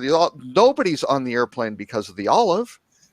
And Sorry, that we shouldn't have gotten the first domino tipped. But again, so I just have to jump in here, though. Yeah. I have to jump in here to the comment about they put revenue management in charge. If you have a revenue manager who doesn't understand the concept of guest satisfaction being important to revenue management, or a relationship like the example of attrition not being charged in case of a disaster, if your revenue manager cannot wrap their heads around that and they make it all about 2 + 2 = 4, they are not a revenue manager. They are a finance person, and you need a new revenue manager now. Revenue managers not for an airline. To understand the market. Absolutely not for an airline, though. But airlines, when you have divvied up origins and nonstop origin monopoly, destination Robert, markets. just say it. Monopoly. When you have a monopoly, you Absolutely. don't have to care about satisfaction. There's only 5 options. There's a lack of choice. No. And with a lack of choice, satisfaction can be much lower. So what you look at, an airline revenue manager right now looks at the origin destination market and goes, oh, and now particularly with basic economy, American Airlines in Dallas can go, oh, we're flying to Chicago. Basic economy will match the fare of Spirit Airlines. Full service economy will probably match the fare of Southwest. And that's just how they behave. Those fares line up to the penny. And so you wind up getting these really weird things. If Spirit is bottom feeding, you'll see $70, $90, $130 splits between basic economy and main cabin economy, which is nuts. That wasn't, everybody thought, well, it's a $30 difference because of the bag thing. These things are going really screwy, but that's what they do, and they don't really care. And then at some point they depart because they understand, go, you know what, here's what we can get, and we don't care if it winds up being lower. This is the optimum price, and it doesn't really matter because they know the demand. Right, Robert, there's no other alternative, right? Let them chime in. Yeah. Lily and Stephanie, did you guys go to Rock last year? Yes. I did. Do you remember in the flash presentations, and Lauren, I know you were there, and Robert, I don't remember. Mm-hmm. Do you remember the guy, the revenue manager, who did the Cookie Monster theme? Yes. I was so mad about that and so please share with me what you think about that strategy that he was laying out. The cookies were customer service, and his point was you got to bill for no-shows. And if you let those pesky customer service scores drive your behavior, you're going to leave a ton of money on the table. And I thought, what? That's how United Airlines got into that situation. They didn't care. Maximize the revenue. And guess what? If the satisfaction scores are 20 points lower, it doesn't matter. The demand remains the same. They want to get from point A to point B. They want to fly. They don't want to drive, right? So that's the reality. It doesn't matter. But it does matter in hotels. So right. So really absolutely, one very different thing business. You can take from the airline industry, if you want to look at how a hotel can do better business by looking at the airline industry, that is to lobby your local government to shut down any further building of hotel rooms. Absolutely. That is the only benefit you can take away from anything the airline industry does, is limit the amount of competition that you will have in your market, and it will allow you to start operating more like an airline. Other than that, airlines and hotels, the only thing they have in common is they're talking to the same person. But they are having two very different conversations. Airlines are having the conversation of, you know what, I don't care. Book with me, don't book with me. You're either going or you're not. And hotels are having a conversation of, please, for the love of God, stay with us. Those are two very different business dynamics. Yeah. So I want to go back to the Cookie Monster thing that Holly had asked about. I think that the intention was right, but the delivery was wrong, because you have to be able to take in some of those, I call them kind of like the soft skills, right? You have to understand, like, if somebody's parents died, they're not going to come stay at your hotel. And if you charge them, you're a monster. Like, sure, they might be lying, but if everybody's parents die in one day, then you might be a little suspect. But realistically, 70% of the time, they're going to tell you the truth, right? And it's not worth the extra 30% for one no-show fee or one late cancel fee.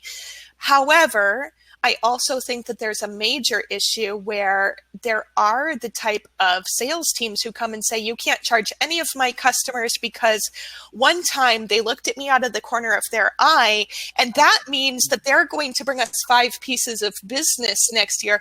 Like, there has to be a balance between just like, oh, let's just give them everything and roll over on absolutely everything, and understanding like the intent of the customer. So I think it was a well-intentioned presentation, and there were some nuggets in there that were important because we should be claiming revenue that people agreed to.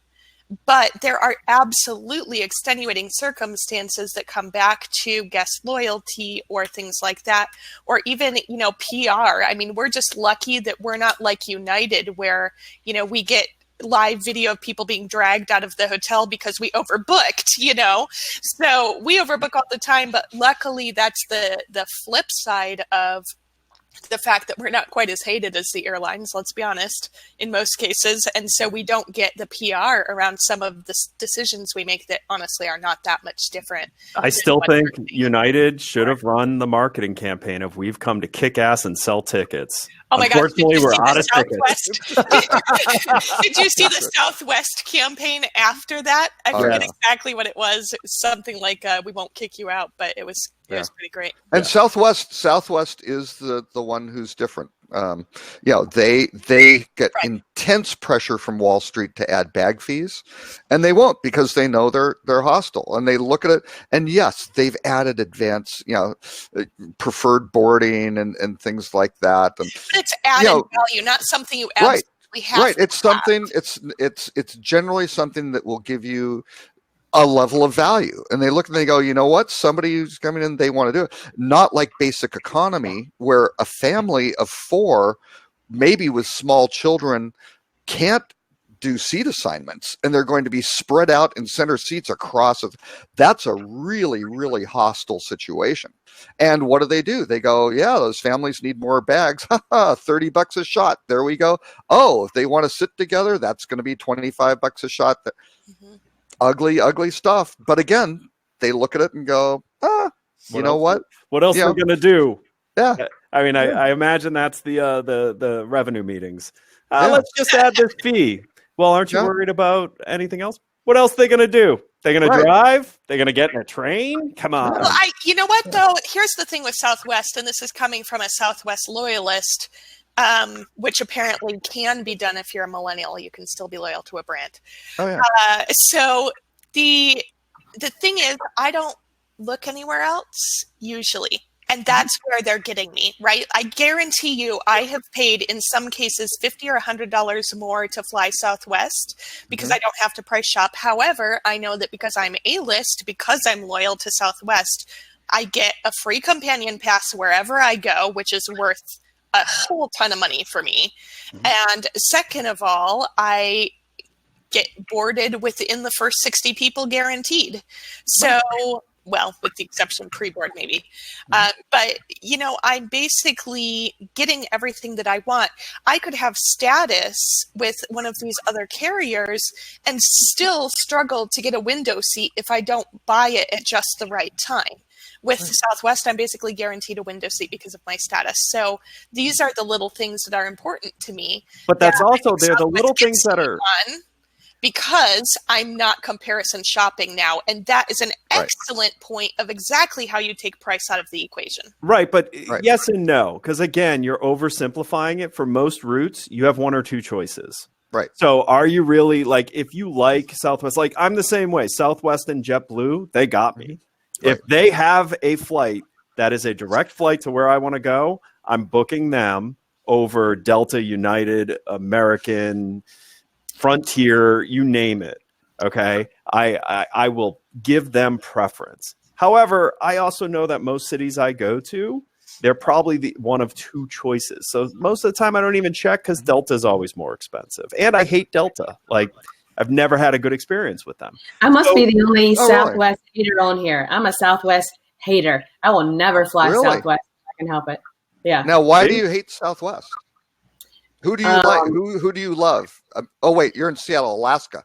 Well, I've lived in 4 different states, so I've had status on 4 different airlines, none of which were Southwest. But I hate Southwest because of this. One, I won't pay for a seat. I'm anti-paying for a seat. And when I travel with my son, people avoid eye contact like the plague. It's like, oh my God, I have this really interesting magazine. Let me put it up to make sure you and your annoying son don't sit with me in the same row. God forbid he annoys me. He's a germ carrier. I know. So really, who's your favorite carrier? You hate the travelers. You hate people. Yeah. Well, That's but not they forced me in that situation. They don't want to sit next to a child. But they forced me into this whole I have this anxiety about not knowing what seat I'm going to sit in until I get on the plane. They forced me in that scenario because I won't pay for a seat. So. Well, you can't pay for it. You can't pay for a seat. You can't pay for your seat in Southwest at all. So that means I'm in the middle. The other ones are forcing you to check in 24 hours in advance, Stephanie. That's all you got to do. Or pay to check in 24 hours in advance. Yeah, I'm sorry.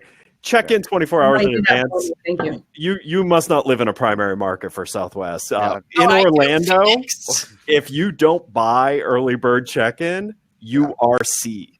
Yeah. You can check in 1 second past, and you are C. There's a lot of automation that all the corporate A-list. Yeah. They hold the first 30 seats for A-list. But regardless, I kind of feel like now we're talking about the airlines and we're not talking about the convergence of revenue marketing and sales, and that's what everybody's here for. So I think we should reel it back in here. Good job. Brought us back in. Wow. Wait a second. That has never happened on this show before. I think we have, what show number 227, Lauren? I think we have a milestone here. Wow. Well, only if it happens. Oh, and Lauren's muted. Lauren's muted. That's why we're on track. Yeah. Okay, so to bring it on track, I'm gonna ask. I have one of the questions that we had talked about, like positioning. Like, how should we be interacting, and in what frequency should we be interacting?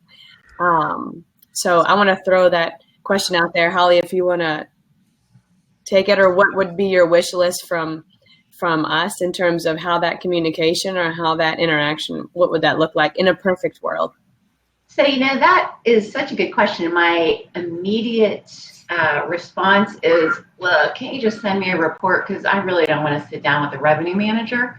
And so I think before you even get there, somehow you've got to figure out how each silo shows their value and what their value could be to the other silos. Because I would love to sit down with a revenue manager if I knew how they could make my life better. I'd sit down with them, once a week at the most, if that's what they wanted. At the most. But until I understand what they're going to bring to the table, I know you're going to have, and it's the same with revenue managers. They're busy too. What do they want to talk to a salesperson for? Until we can show what value we can bring. Holly, 2 things. Number 1, I'm learning through this conversation how much you secretly hate me. Number 2, it's not. He doesn't hate you. He just hates everything you've dedicated your life towards. I mean, number 2, I do not necessarily disagree with Holly here, because I think that in the relationship between sales and revenue, there's one thing between all three, right? We all need to be aligned in the same strategy, the same revenue targets, the same ADR targets beyond just occupancy, etc. As long as that's in place, we should be able to generate a very easy report that every sales manager can have at their desk that shows them the limitation of how many rooms they can sell on a given day and at what maximum or minimum rate they can sell. And I will say that it's not always us saying raise your rates. Sometimes I have salespeople out there selling a 10-room group at bar, and then they want to know why we're not protecting it later by raising bar to be $70 over what the comp set's charging. And I'm like, because you put it in too high. I can't protect 10 rooms in a 250-room hotel. So I think that you need a max and a minimum, not just this MAR thing from the 90s, right? We need a maximum and minimum so they have a range to work with. They know how many rooms they can sell.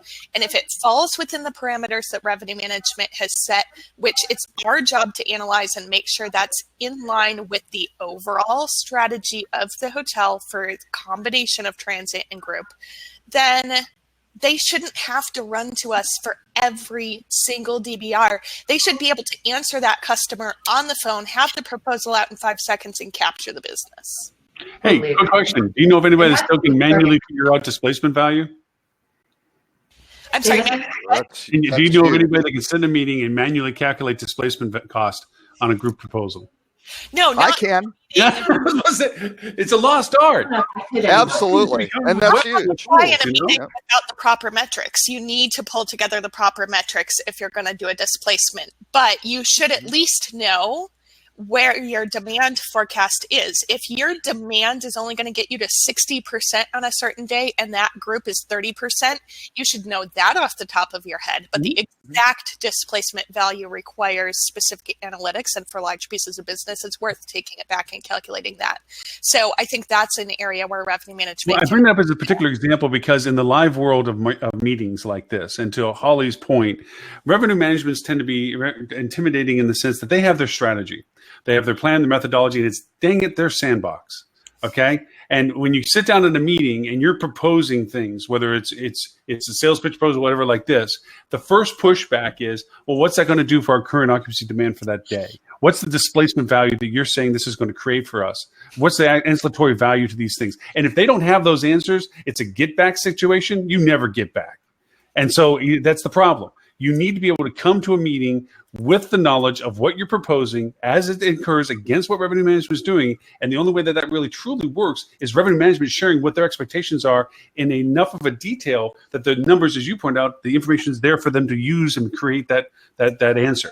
And because a lot of times there is this push around of those kind of conversations because heck, they all have different responsibilities. We're trying to create that common communication, but these are the little things. These are the little bumps in the road that happen. You know, marketing comes, and any marketer that comes to revenue management asking what the deal is should be shot. To Ed's earlier point, it's not a rate issue of discount, as you point out, Lily. It's a strategy of who we're going after. The questions that marketing is coming to revenue with is, where is it that you are looking at that I need to be knowing, I need to be paying more attention to?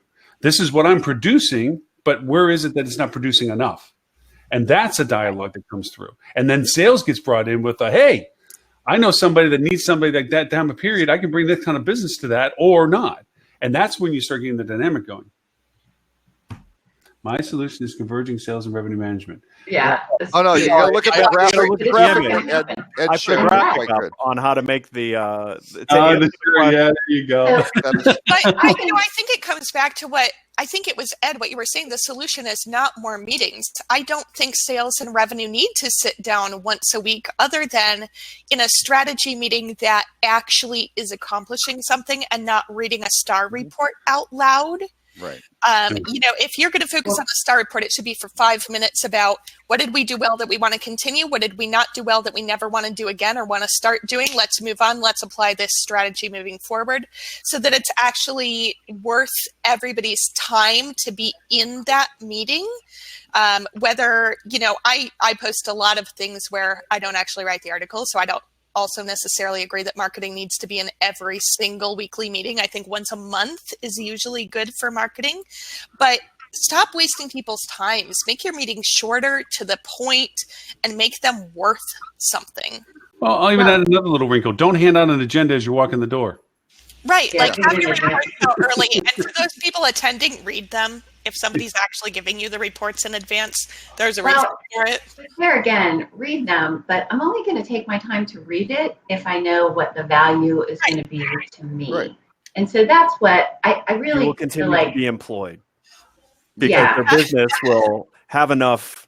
No, that's not true. If I spend all my time reading these analytical reports, which may or may not be my thing, you're not doing your job. Yeah, I'm not building my relationships. But this is also where I kind of feel like you all need to go to lunch together every now and then. So maybe you don't need a meeting. That's not the answer either. So seriously, that's what people have been saying for a long time. But I really, and a lot of this started not long ago, Lily, with something that you said when I asked you what your KPIs are, because I didn't even really know. And you said forecast accuracy. Now, we all should be measured on RevPAR index changes, I think. Like that should be a common goal that everybody gets measured and bonused or whatever it on. But forecast accuracy, I really think could be a project for a hotel or a management company where if you said to marketing, revenue management, and sales, if you guys can have a forecast with X degree of accuracy, as a team, you get something. Like that's your incentive. Figure out how to get it done. I think that's the way. I think start picking some goals, incentivizing. Salespeople do, in fact, respond to some incentives because we're used to it. But make it an incentive that isn't going to be good for one and bad for the other. Then you're going to start looking. I really have delved into this forecast thing. I'm into it now in a big way, which in the past, I was always like, whatever, I don't know, we'll see. This is, because I hate the question, is this group going to go definite? I believe that they're going to go definite or I wouldn't have it on the list.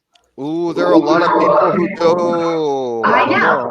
So that's what I'm saying. So give me a reason to focus more on forecast accuracy. And you know what I would have found out, which is something that I have found out only in the last month? My sales close rate, a signal is how much email correspondence I have with the customer. If I see an upswing in email correspondence from the customer, I'm more likely to close. Right. I never paid attention to that.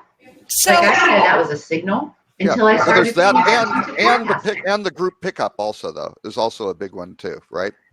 Is it going to go? Oh no, yeah, no. I'm saying One is it going to go definite? Then the other is it going to really pick up those rooms, right? Yeah.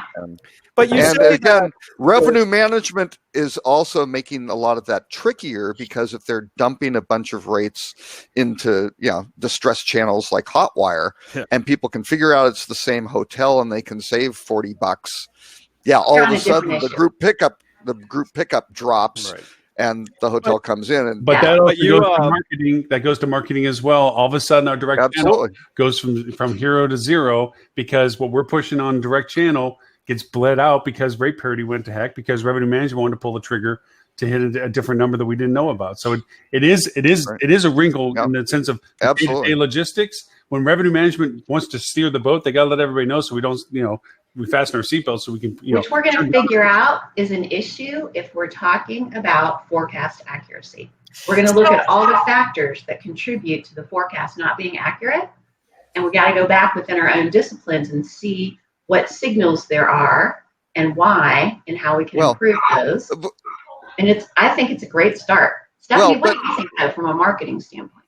Well, I mean, something Lauren said just triggered there's nothing worse when the salesperson was like, oh, we need to, dump more money in Expedia travel ads. And then after the fact, I realized that revenue management had already turned on an agency promotion and an accelerator promotion.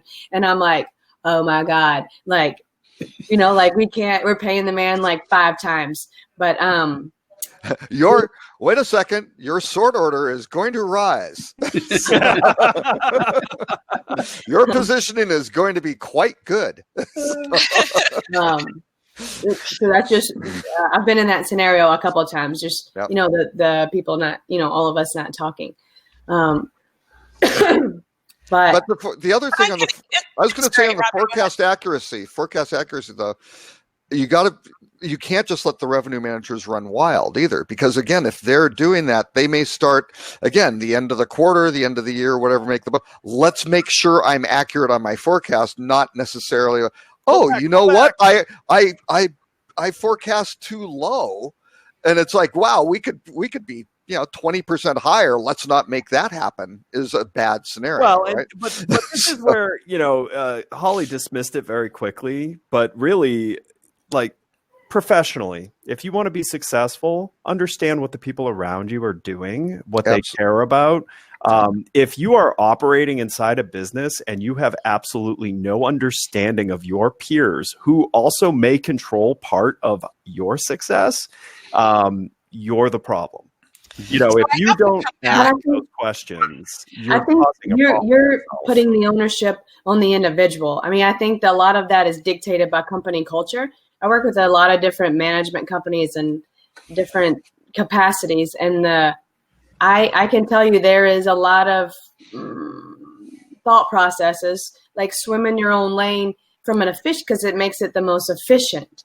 Not that they don't believe in cross training or cross communication, but they feel like if you just focus on your thing, less meetings, yada yada, it's going to be the most efficient route. So swim in your own lane. And I've been told that more times than I like to jump over in Lily's cube or to Holly's cube, and they're like, "This isn't what you do." And I said, "I'm not saying I have the answer, but I say we need to have. I want to ask the question so that we can know where to go from here." Yeah. I want to circle back to Holly's question, which is the question I normally get from sales: what's in it for me if I forecast accurately? And really, it's your ability to book more groups. Because if you assume that just because it's in the pipeline, it's going to close because you want to look good in front of the owners, and you tell me that as a revenue manager, I'm going to go ahead and forecast that piece of business and shut down that day to other groups that might have actually closed because I'm getting bad information. It's my job to control the strategy, make sure there's the right balance of group and transient. So when it comes to the sales team forecasting accurately what their pipeline is going to do, that's what I come back to. I just had a great conversation actually with a sales manager the other day, a director of sales, who was doing a forecast, and she had never really been responsible for it before. And I had kind of put it on her plate like, hey, here's the thing. I can try to forecast, but you have the pulse on your business and you're going to probably do it better. So because that particular owner was very cognizant of drops in forecast, she came in a little bit on the low side. So I was like, okay, I'm going to challenge you as if I'm the owner here, because you're going to need to answer for this. I said, so this is not necessarily coming from me, but my job is to validate your forecast before we submit it. That's how I have your back. It may sound like I'm challenging you because I don't believe you or I don't think you're doing well enough, but let's have a discussion here, because if I send you all the tough questions and you can answer them for me with data, which is the same way an owner is going to look at it, then you're going to be prepared for that meeting. I'm going to feel confident that I'm moving forward with the right forecast, which means I can layer in transient on top of it correctly. And at the end of the day, now we have a collaborative, convergent discussion between sales and revenue on forecasting accuracy that's good for both parties. And you have a salesperson who feels some ownership for the forecasting without a threat, because you're there to help. And what's in it for her is she does look good in front of the owner. And I really appreciated that she understood. That's better. Yeah, she understood, she listened, she was part of the conversation. She didn't immediately get defensive, which I think is a big problem between these departments. Everybody assumes that because you're asking a question and you're trying to blame something on them. And it's, in some cases, sure, people are like that. But in many cases, it's really not about that. And from our perspective, we don't always use the flowery language in revenue management. We like bullet points. We want to get to the point, move on with our lives. We have other things to do. Other people want to talk about their kids or what they did this past weekend. And sometimes when we skip over that, they feel a little bit, put down. But I think if you understand the language and the communication style of your other departments, that goes a long way too, because you have to always approach people in their language. Never assume that they're going to adjust to yours. I think that's a huge point. And I think marketers are very bad about using their world of acronyms and then going and speaking to whatever acronyms to sales and revenue management, and they're not speaking the proper and understandable language. And like Lily, what you just said was like probably the most correct thing I think has ever been said on this show, which is that's a pretty low bar, but still you really I mean, but it's so true, and it's something that goes beyond hospitality, which is it is easier to bend to the people around you than to try and have everyone bend to you. And a lot of the problems that I think do exist in these departments ending up in silos is, sure, you were forced in that silo. I completely accept that you were forced in that silo. However, if you want more for yourself, if you want more for the people around you, if you want more for the business you're working with, you do need to find a way to be better, to not just hold your spot in market. How can you be better? Because if you figure that out, you're either moving up or moving on, but both will be positive. Yeah. And don't stay in your lane. Stay in your lane corporately. Find a way to get out of your lane. Because if you don't understand what's going on around you, you're not bettering yourself, and you're not bettering the business you're working with. So one of the questions that we get solicited from people when we reached out earlier, but prior to the show, asking if people had any insight, one of the questions was, what's the first step from any department's perspective? Olive branch, data, dialogue. What is the first step perspective from any of the disciplines as to how do you create that crossover conversation to start? Care. I like to go to the team and go to the revenue manager and say, tell me, give me an underperforming hotel and tell me what the problems are. And that's usually an answer that they can answer with somewhat ease. And then bringing in the sales team and aligning that with the target market and segment and say, okay, these are the tools I have in my toolbox to help you achieve X, Y, Z. So that it selfishly helps both of them potentially. Or usually I have tools to help each one of those different acquisition models. So it's just helping them solve their problems. What do you think, Holly? I would say, honestly, to start, communicate that it's your goal that we break down these silos. Make sure that everybody understands what your intentions are in this and, sort of where you're heading to. But as a first step, I literally would pick a common goal and ask your folks to work on it together and to come up with, and it could be the accurate forecast. It could be the RevPAR index change. It could be conversions on your website. I actually think that would be a cool joint goal because it would force sales to communicate their target audience, which I don't think they always do. So I would literally start out by picking one common goal that the three entities can share and encourage them to work together to come up with a solution.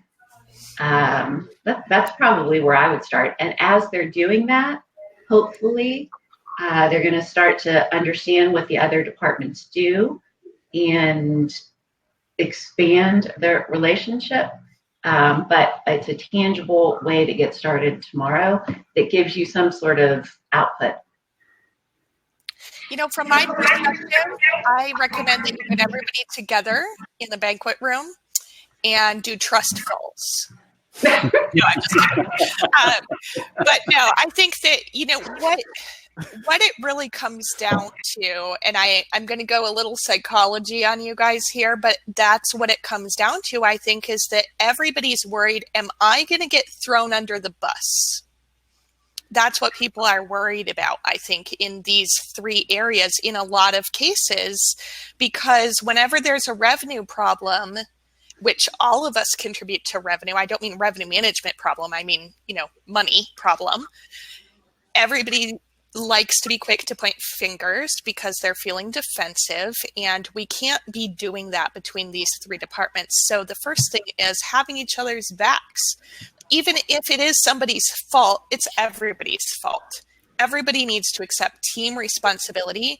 And to me, making the responsibility a team responsibility is one of the first steps, which comes back to using similar KPIs, creating similar goals and bonus structures for the departments. And really, as a leader, whether it's a chief commercial officer, a GM, or anybody else, not allowing it to be, oh, well, revenue management wouldn't let me do this, or marketing, should have put out a promotion about this.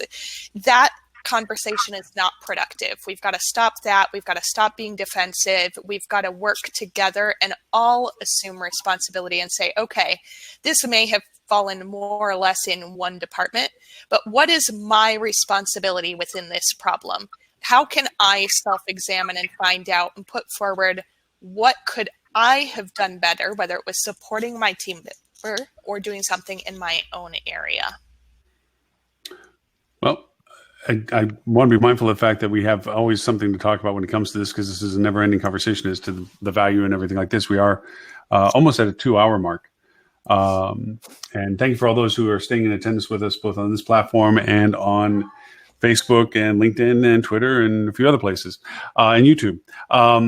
And if any closing comments in association with this, I believe obviously we have to bring this topic back to the conversation point again. We have to have yet another show about convergence. I think we can continue the conversation with the applicability of some of this, and I'll send out a survey link to everyone that was in participation if they have any additional feedbacks from their perspective on what our conversation today. But from a closing position, if you were to give points of advice as to, you mentioned this is the first step, these are the things, but what is the value proposition? What's the light at the end of the tunnel for this? We talked that there's obviously an improvement of each individual department if they had more of an in tune perspective of the others, but how is that measured? What is the real value proposition that we're proposing making all this effort for?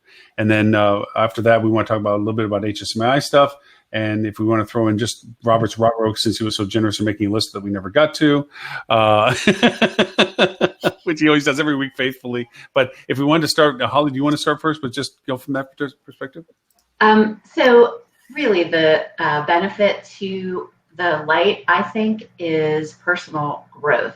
You would be amazed once you start to learn about what other departments are doing, how much easier and better your own life can be. I just put 2 links up there on the HSMAI front. We're doing a free webinar that talks about the value of the digital marketing certification. I think that most non-marketing people who have taken this certification have been just overjoyed at the information that they've learned that they never knew was available. To your point earlier, Lauren, like, why don't you ask for help? You don't even know that it's possible. So I think learning is the benefit in the end to your personal and professional growth. The second link that I'm putting up there is, I did want to drop the announcement since the deal has been signed officially. And your co-host. What was that? Your co-host is in the audience with us. Oh, Mr. good. Dan Waxman with Sasso and myself and HSMAI are launching a 6-part web series. So it's going to be 6 weeks for an hour every week around the digital marketing certification study guide and then some. So if you want to get certified, you can take the class and then take the test.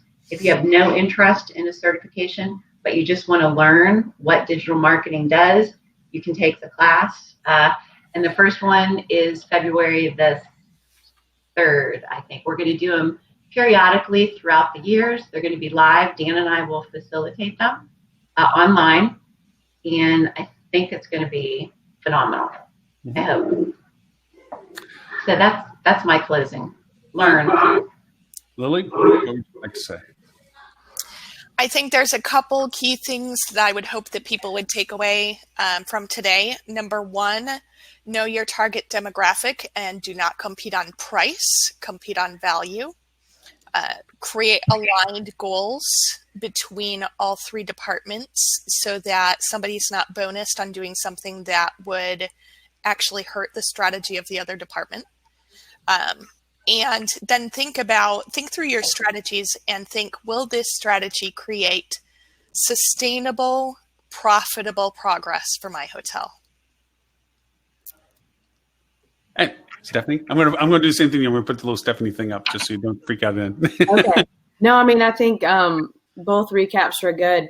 Aligning understanding who your target markets and segments are. But if I just want to give one other actionable thing that to kind of pull things together or give you an opportunity for convergence, I would say as marketers, challenge yourself, to understand the goals of the other disciplines. But I would say specifically asking the sales plan for a copy of their marketing plan and seeing, from a strategy standpoint, if there's ways that you can align your marketing efforts with their sales plan throughout the year and trying to revisit that on a more regular basis. I mean, most sales plans should be done for 2020 and hopefully longer, but revisiting that on a regular basis to ensure alignment is maybe another tangible opportunity.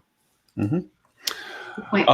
Mr. Ed and Mr. Robert, any additional contribution to the cause of the convergence conversation?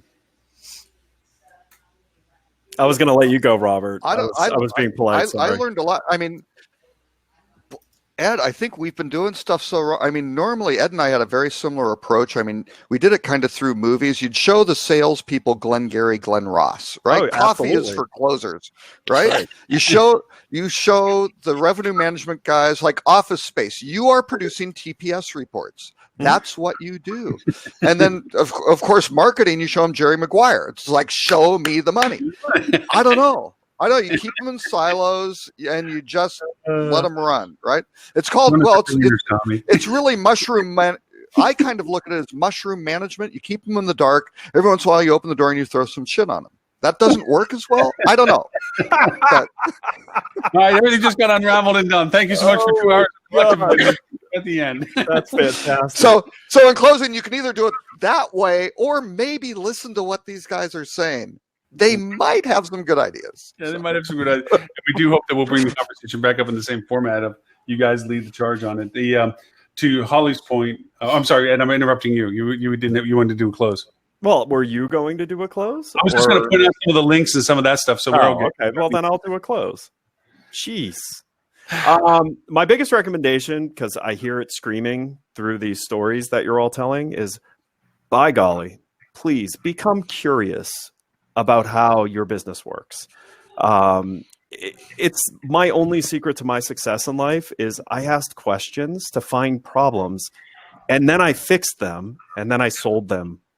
I mean, it's then you made them someone else's problem. Seriously, become curious. Find out why Lily is, caring and talking about the things she's caring and talking about. Find out why Holly has such a negative spin to Lily. Find out why Stephanie, who appears to already have mastered the convergence thing, is somehow entertaining us with these petty stories of how we can't get along. I mean, seriously, become curious. Do it yourself. Don't wait for someone to tell you to do this. Take interest in the things that are happening around you. You will find convergence happens naturally because people don't want to be left out in the cold, trying to fight for their own thing. Like people would much prefer to succeed or die as a group than as an individual. So just start learning around you. Mm-hmm. Sage advice. Thank you, Lou, for putting those things in. And also, all the information associated with all the co-hosts today will be available in the show notes that will be available at hospitalitydigitalmarketing.com/live. Also on the replays that will be rescheduled for all of the platforms that we're on. There is a follow podcast to this as well. Obviously, from our discussions, we do this in support of HSMAI and their efforts to bring this type of content to market. And we were generous. They were generous enough that we were able to simulcast on the mothership today. With HSMAI, along with both the APAC and EU versions of HSMAI as well. So we're literally distributed globally by HSMAI for the show today. So thank them for that. And in tune with that, don't forget that the Adrian Awards are coming up in January in New York City, which is kind of like the Oscars for marketing for hospitality. One of our normal co-hosts, Stuart Butler, is a recipient of 7 of those awards, of which one of them is for his podcast. and he's in the running potentially to get a platinum for. We'll see what goes with that, because for those who aren't familiar with his podcast, Fuel Travel, it is a phenomenally excellent podcast and highly recommended. This isn't the only show that you can get great content from. Mr. Tim Peter, who didn't get to join us today, who was in the chat room for a little while, he has an excellent podcast, so Thinking Out Loud, which is a more shortened version of 15 to 20 minutes, but it is very concise and very insightful. I can't recommend it enough. Ed doesn't toot his own horn near as much as he should, but flip to the platform and its usabilities is a whole new perspective on your guest engagement and your guest communication. Holly's influencer sales, which she didn't also push very hard on. She's pushing her webinar and so forth with HSMI, but the sales program that she has for training online is absolutely phenomenal in the ability for salespeople to better define their communication skills and to answer some of the questions that were brought into the chat room on what tools are out there. And there's a whole mountain of tools out there that they try to look for the silver bullet, but sometimes you can assemble a pretty good gun with bits and pieces of other stuff. So Robert doesn't do much, so we can't really talk too much about it. I produce a list of news topics every week that generally don't get looked at. But. Hey, Robert, I read every article, and why don't you put that on a blog so that... I know, I need to... By the way, there are companies who charge for that kind of stuff. I wasn't going to say that, but... I am migrating off of the HSMAI Marketing Advisory Board, I guess, as of December 31st. So you took me off the website, dude. You're gone. Your history. Oh yeah, I know. They kicked me to the curb early. So yeah. So I don't know. I may not be distributing them anymore. I may have to go send it other places, other ways. I don't know. I've been asked that what is the annual book for that? They would like because that is literally a testament of time travel through the entire year. Because every week you have a curated list. It's a great recycle to that. And, I have a revenue management strategy for that. $3.5 million. I only need to sell one. Right? Is that good, Lily? Would that work? Hey, that's the Focusrite strategy. Hey, Focusrite sells 1,600 of those $4,000. I know, amazing. Yeah. Don't forget on Stephanie, for those people, there's always a conversation. The first question usually comes out: are you branded or independent? And there's not a lot of people in the space that know how to handle branded hotels, because you have to be familiar with all the metrics associated with each brand. And so Stephanie's a bit of a unicorn because she knows how to handle multiple platforms. So if you're a Hyatt, a Hilton, a IHG, or Marriott product, she knows what they can offer you and how to yield it, rather than going, oh, sure, I know a little bit about that, and then they tear apart the engine to find out it was a spring. She can do that. Plus, also, if you flip it to independent, she can run that way too. So by all means, this is the caliber and the talent of the conversation we had today as to why these perspectives were so loyal to that process. But again, HSMI Adrian Awards, also the digital market. Well, no, it's no longer that called. The marketing conference is now Marketing Strategy Conference. Strategy Conference. Thank you for being clear on that. Is adjacent to the Adrian Awards, which is January 22nd, 23rd. 27th. Sorry. And that link has also been put into the chat window, and it'll be also in the show notes as well. I think from Tim's comment in the chat room, he's going to be joining us next week. You'll see most of us, given we're the regular co-hosts on a regular basis. So if you have more questions about what we talked about today, or insights or any opinions about these things, you can send me an email at info@hospitalitydigitalmarketing.com or Lauren at, and if it's directed to any of the individuals here, if you don't already have their email or link to their different provided services, I'll make sure that they get the email. And if you watch any of the replays, if you comment in the chat room, I will make sure I answer those chats as well. So I think I've covered all the bases with everything. Thank you very much, everyone, for the time and participation today. And Robert always be closing. Yeah. And to that end, I think we're about ready to shut everything off. Thank you all. Unless there's any other closing comments, I think we're good until show number 228 next week, 11:30 Eastern. Same bat time, same bat channel. So now you can hit the red stop, Ed. Yeah, hit the green start. Hit the red. All right. I'll not pause. Stop. No. Just hit stop. Go ahead. Bye, everybody. Bye. All right. I stopped the session. I did not kick you all out. I gotta go. I have a class.